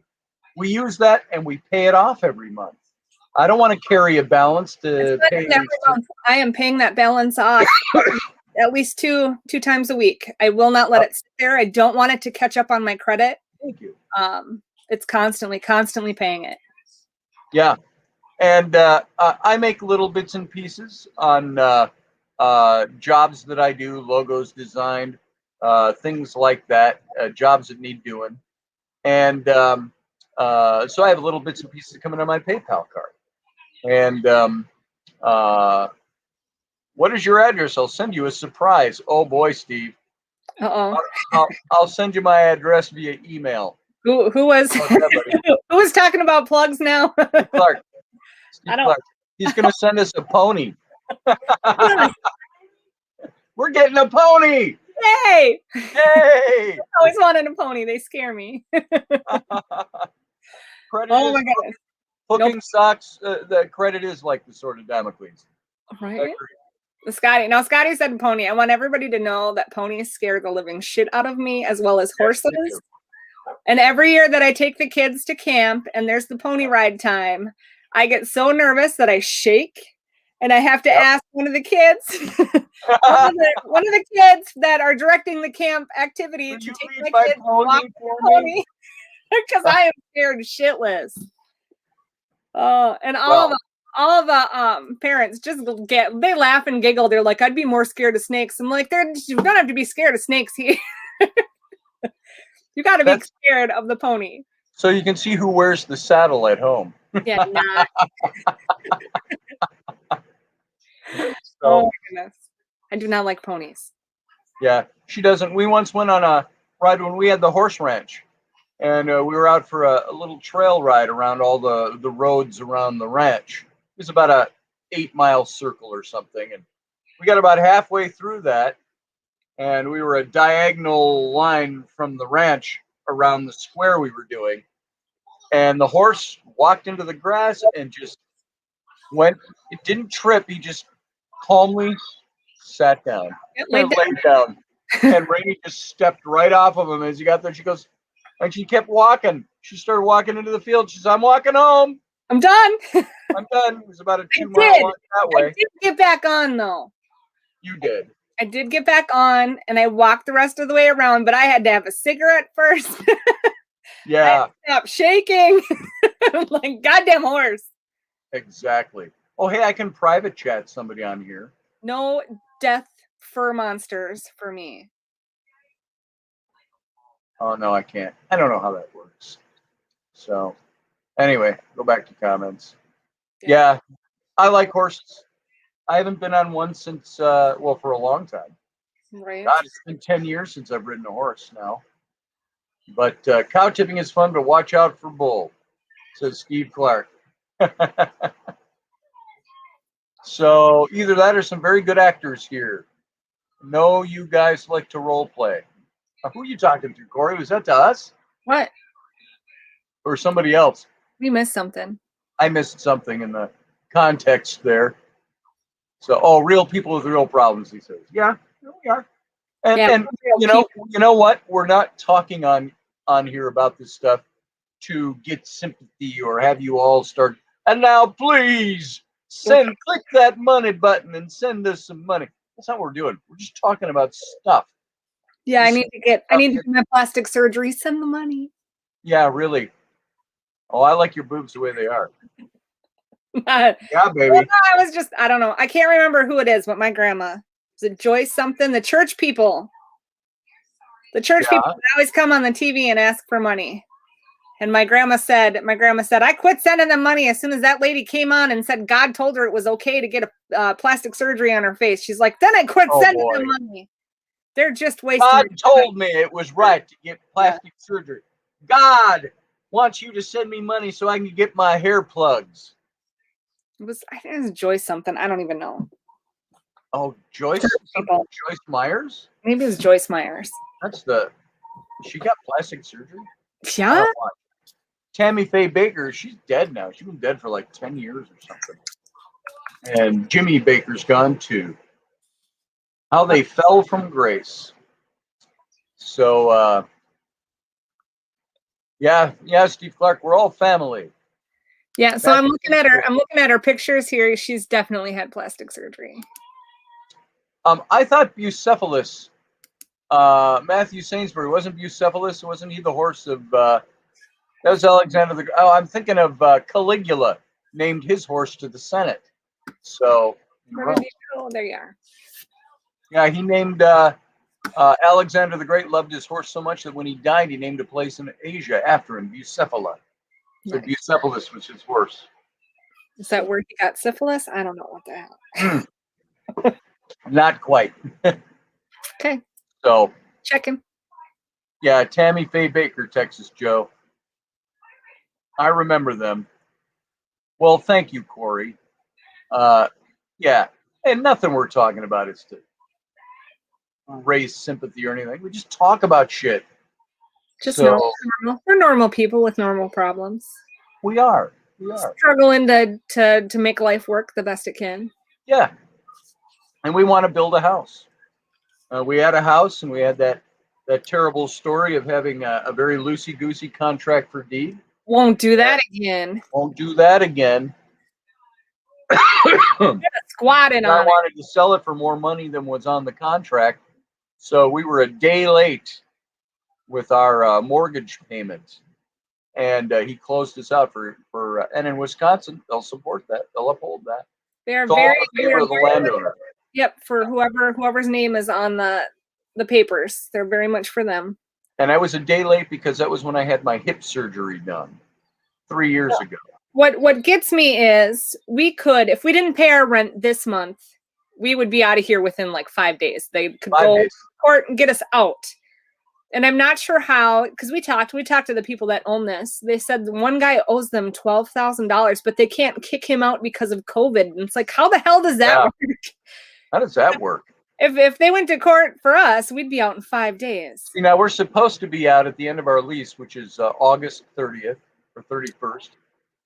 It's the last day of our lease.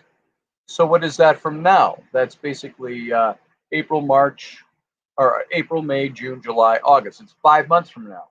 We got to be out. But what happens if we just say, oh, we're not going to pay our rent for 5 months? That would add up to about $6,000, something like that. A lot. Something like My name is Scotty, and what's 5 times 14? Real quick, $5,000, $2,000, $7,000. That would be $7,000. They got a guy who hasn't paid $12,000, and they still couldn't hook him up because of the COVID stuff. So there you go. Scott Allen went skinny dipping with her once. The niece, not Tammy Faye. That's good to know. Oh, I thought Jim Baker died. He was in jail and he died, or got out of jail. He died, I thought I heard. Look him up and find out. I thought I heard, and that was in the last few years. So, but Gina and I had one in Arkansas City back in 2001. They sold it out from under us, and we was living it with one child and 6 horses. Oh boy, that sucks. And it's sad that they can just kick. There's some places they can just kick you out, and you gotta go, and you gotta go now. Yeah, it's like you got a week. Storage units here are freaking full. To get into a storage, you're on like a 6-month wait list. Yeah, it's almost as expensive as getting an apartment. So with stuff like that, when you have to go, like around here, when you have 5 days to go, you don't even have a storage. You have to take what you can take, and then you have to leave the rest because there's no storage. It's so crazy. Yeah, it is. We need to get into storage units. Yeah. Build a storage unit with an apartment on one end, a big apartment on one end. Big steel home. Just enough to fit us for now, and then in a year after our storage is paid off. You know what we wanted to do when we were originally talking about a steel home, and then we kind of went in looking in shipping container homes. And then now it's either shipping container home or steel home, whatever is easier to do. Whatever's cheapest. We wanted to put up a big steel home that had 3 like apartments on one side that all could connect to the house. Rooms with bathrooms. Like apartments is what I meant to say. Their own private entrances, and do a Airbnb out of the house, and say there you go. So what does Doug say? Raini and Scotty, there's an eviction moratorium until I think the end of July. Nice. COVID. There you go. So we could get kicked out the first week in August. Yeah. At least by then we'll be ready to go somewhere. Here's the thing: we don't want to have that. They can go after us, and that can sit on our credit then. And we don't need that mark on my credit. Neither does Raini. So keep watching it Dutch on YouTube. He is moving off grid. Keeping it Dutch on YouTube. I'll take a look at that. You know, see what that is. Yeah, and let's see. So yeah, we don't want an eviction for any reason. That just lowers your credit again. And you know what's amazing to me? We finally got good enough credit to get a credit card. And then getting the credit card raised us both about 60 to 70 points on our credit score. But then several months in, now let's say we had a $500 limit at first, and we got a notice that we had gone, it was, it was Credit Karma, where I just keep rough track of my credit score. And they said, you've charged $238 to your card. Now remember, we had a $500 limit, $238, which is, I think, if I'm doing the numbers right, they said it's, if you go charge 43% of the amount of credit you have on your card, it lowers your credit score. So we were paying it off every month in full. But if we ever exceed that 43% mark, even if we're going to pay it off 2 weeks down the road, they notch our credit down 10 points for going up. That's happened twice now. Yeah. Our credit score go down, not because we were late on anything or behind, but because we maxed 43% of our available. And I said, that amount, maybe it was the amount. It was like $243. It maxed out. What it did was it maxed out our whole credit, so it looks at everything we owe from everything, and that 238 maxed us. Yeah, above and beyond. So they dropped us. But either way, I don't like to pay interest. Don't want to pay interest. So I don't either. So and our credit score went down just simply because we used the credit. Yeah. And it wasn't even in full. It was $238 of the 500 available. We used that, and our credit dropped 10 points, even though we paid it off in 2 weeks. Now, did it jump back up that 10 points? I think it did. Yeah, the next month it did. Yeah, it jumped back up. But here's the thing: is I wasn't quite sure how credit works, so I thought we had to have that sit on there until the due date, and the due date was like the 13th of the month. And so I let it sit there until the 13th, and then I paid it on the 13th, but it still read our credit, whatever. It was weird. It was really dumb. But either way, I don't want to pay the interest. See you, Matthew Sainsbury. Thanks for being here today. I have a great Easter. Yeah, happy Easter. So, yeah, guys, we'll talk about this again sometime. We've gone 2 hours this morning, even though Rainey was just able to come in. I like just looking at her. It's nice being here and seeing your face. So I'm glad you made it in. Yeah. And, you look beautiful and lovely. Thanks. I'm still in my pajamas. You are. Let's see. Stand up. Oh, no, I'm not standing up. I am in pain today. My back hurts. My shoulders hurt. I'm not standing up. Yeah, look up 10 things that you shouldn't do on your credit card. Like, use it. Yeah, don't use it. We had to use it to get our credit to go up, though. Yeah. Yeah, our credit card is not used unless there isn't money to pay whatever is put on it. Right. So, like right now, we got our first checks in down here, Sam and I.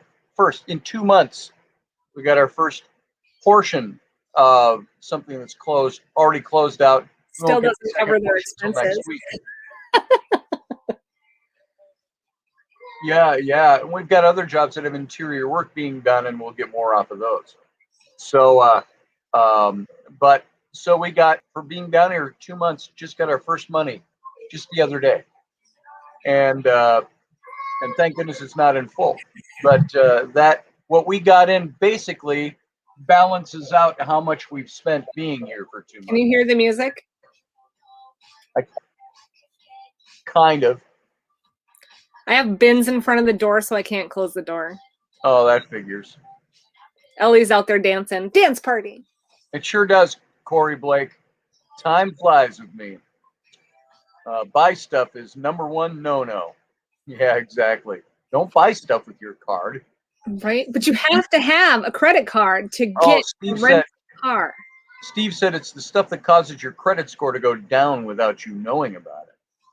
Yeah, I never, in all the years I've had credit, I never knew that exceeding your maximum credit on that card by half, or 43%, that makes your credit drop 10 points. I didn't know that. Well, we learned, and now.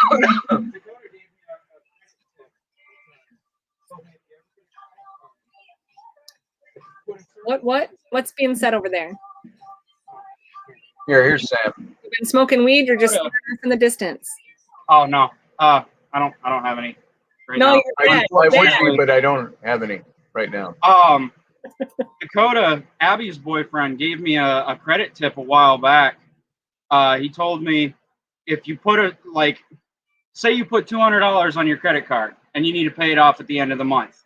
What he told me is pay half of it off and then pay the other half at the end of the month. It makes it look like your credit, like you made 2 full payments on your credit. Oh. And it helps build. That's what he told me anyway. That's interesting. I don't know if it actually works that way, but Dakota's a very knowledgeable person, and I don't think he would pass out knowledge like that if it wasn't true.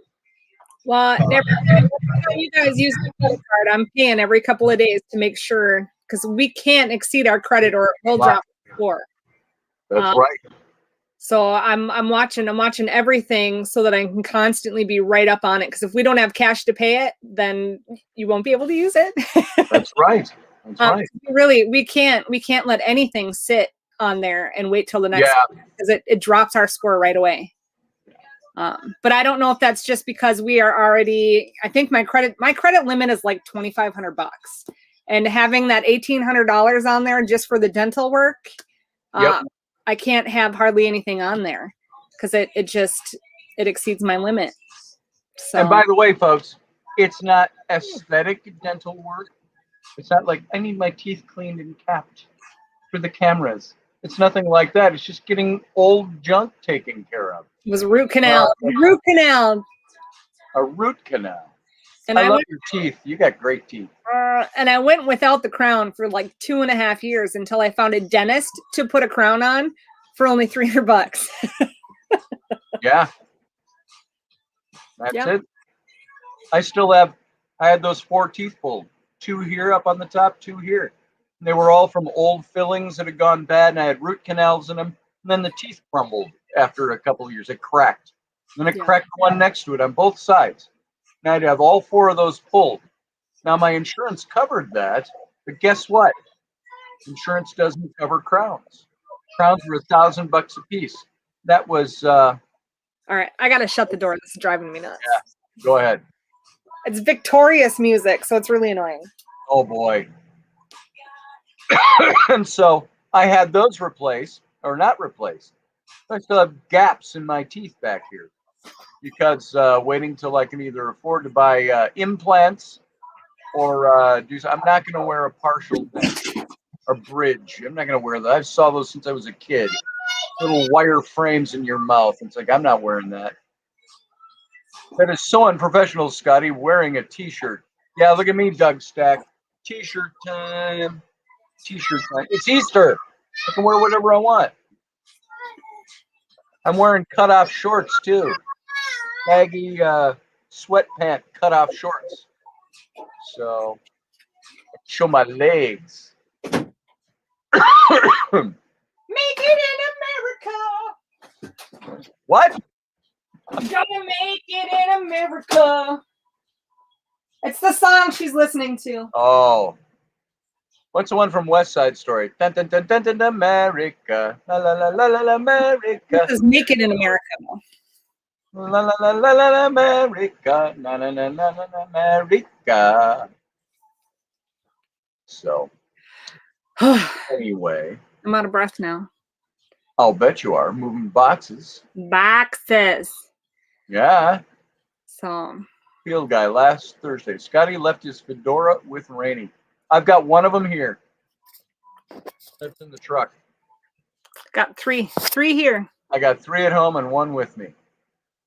So, and by the way, folks, I'm going home for a week on Wednesday. I have to fly out of Houston. Camping. What's that? To go camping. Go camping. In Eagle Cave. 4 hours away. Let's hope the car doesn't have any problems. 4 hours away. Oh, jeez. Our car was smoking yesterday, so I got to get it. Where is it again? I don't know.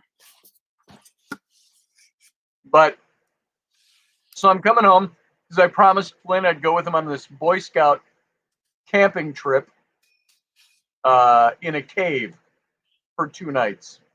Blue River, Wisconsin.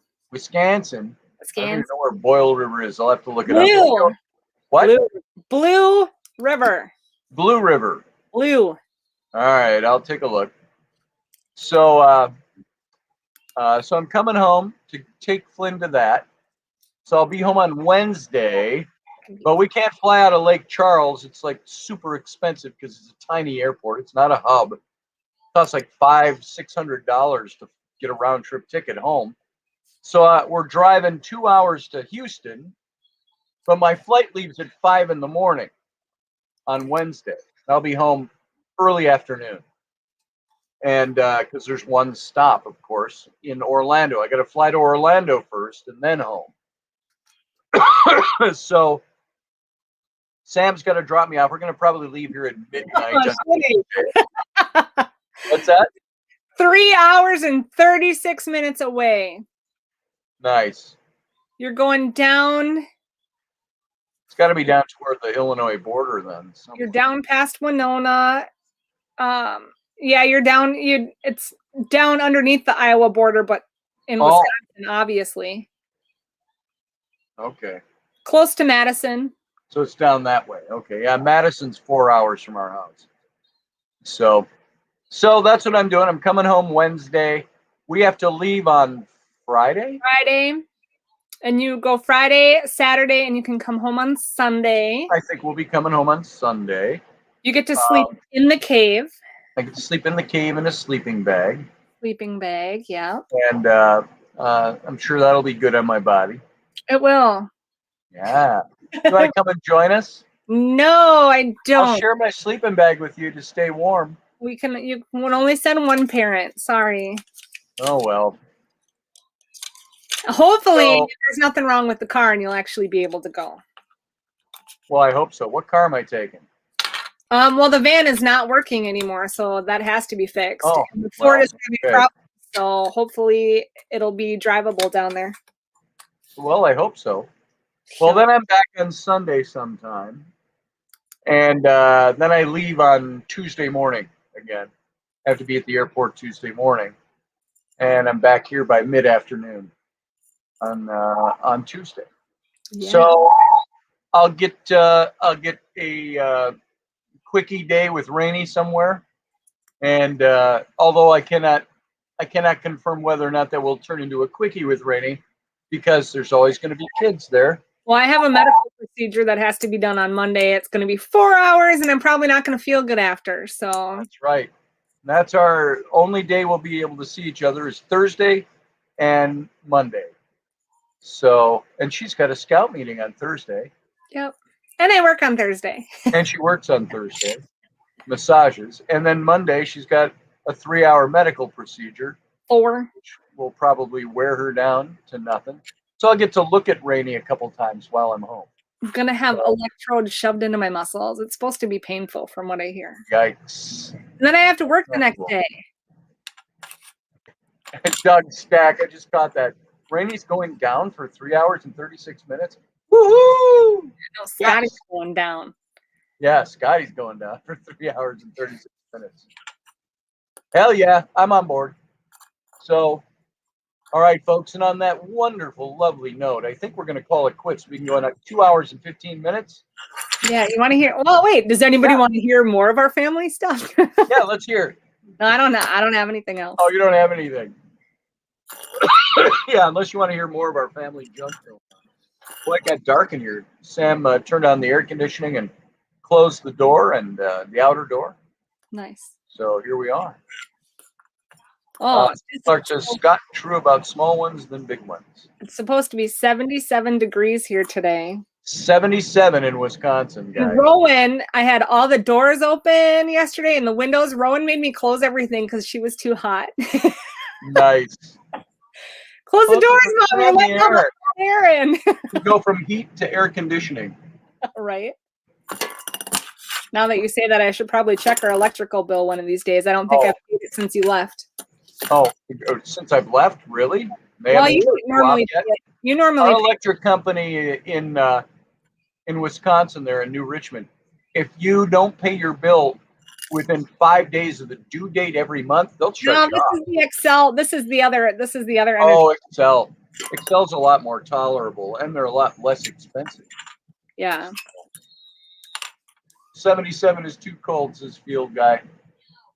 Well, happy Easter, Texas Joe. Thanks for being here. Yeah. What was it? Wednesday and Thursday, it was like 36 degrees. And then Friday was 60. And then yesterday was 70. And today is going to be 77. There you go. We go from almost freezing to, well, it was freezing at the night times. It was 39 here the other night, and it got pretty cold. Now it was 56 when I got up this morning, and it's going up to about 77. It's going to be about the same as you here. And yesterday, 77 is supposed to be the high today. Nice. It's sunny here. So, yeah. Well, Raini, it was good to have you as the co-host of the Scotty and Raini at Sunday Hour. Yeah, it was fun. And I love you. I love you. I miss you. Love you and, too. I can't wait to see you on. My light keeps going off, and I'm not sure why. I can't wait to see you on Tuesday. Yeah. Wednesday. Either day. You got to get a ride. We'll find a couple of minutes together where maybe I can kiss your neck. Right, maybe. Or the kids come in. Yeah, well, when you get here, after I get off work, I pick up the kids. So depending on where I actually see you, if you get a ride to work and then I take you from work, we go right to pick up kids. Oh, that's right. That's right. There won't be really any. We'll go make out in the car. Yeah. We'll be like teenagers again. Yeah. All right, guys. Anyway. I just want to see my wife. I want to be in my wife's presence. I want to touch her. You know, I hate this. You say that. I want to touch her. Me, I'm completely freaking fried. And the last thing I want is for people to touch me, to hang on me, to pull me. I'm not people. You are people. You're another person pulling, needing something. Yeah. And I don't mean stripping you naked and having sex in the seat of the car. I said, I want to touch you. I want to hug you. I want to. With all the crap drive by now, we'd get in trouble and CPS would take our kids away. Yeah, as soon as we start having sex in the car, CPS will be watching. I don't know. I really don't know. Right? I don't know what's going on here, but they put that speed thing down the road from us, and I see cops through here probably 4 or 5 times a day now. So I don't know. Bump on our road. Our road is not busy. We're a residential road that has no outlet. And they had to put in a speed bump because I'm glad they did. Must have been enough parents going, hey. It's not a speed bump. It's a speed sign. So it tracks your speed. It says 25 miles an hour, which is still too damn fast through here. When you have kids, yeah. And it's letting people know how fast they're going, but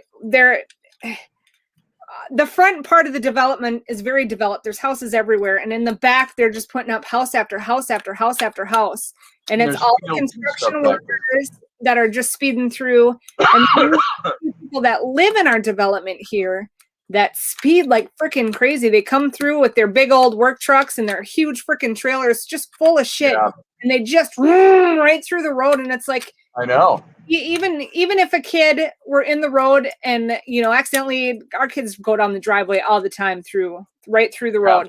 There's no way in hell that big truck with all that crap he is hauling is going to stop in time to not hit a kid. And the funny thing is, we sit on that hill on the corner, one street corner in from the entrance. There's a busy road out there, the turkey barns across the road. And then you come in, you can see from our house, elevated up on this hill, the entryway with the gate, the big stone sign down there. And people can turn in from both sides. And they come up, and they have to go uphill. When they come to our house, they got to go uphill. But they're always speeding. By the time they get that, 100 feet from the road to the road our corner sits on, and then it starts going uphill. And they got to be gaining a lot of speed in that first 50 feet there. And they go speeding through here all the time. Sometimes they roll the ball down the driveway just to see them squirm. Yeah. Yeah. Look at them all. Oh, eggs. Balls. So, well, I'm glad they at least put a sign in there. I thought you said it was a speed bump. A speed sign. Speed sign. A speed sign. It's a sign. It says 25 miles an hour, but it tracks their speed so they can see what they're doing. Oh, it's got a tracker on it. Yeah, it's a speed sign. Good. So, first world problems, Doug Stack. That's right.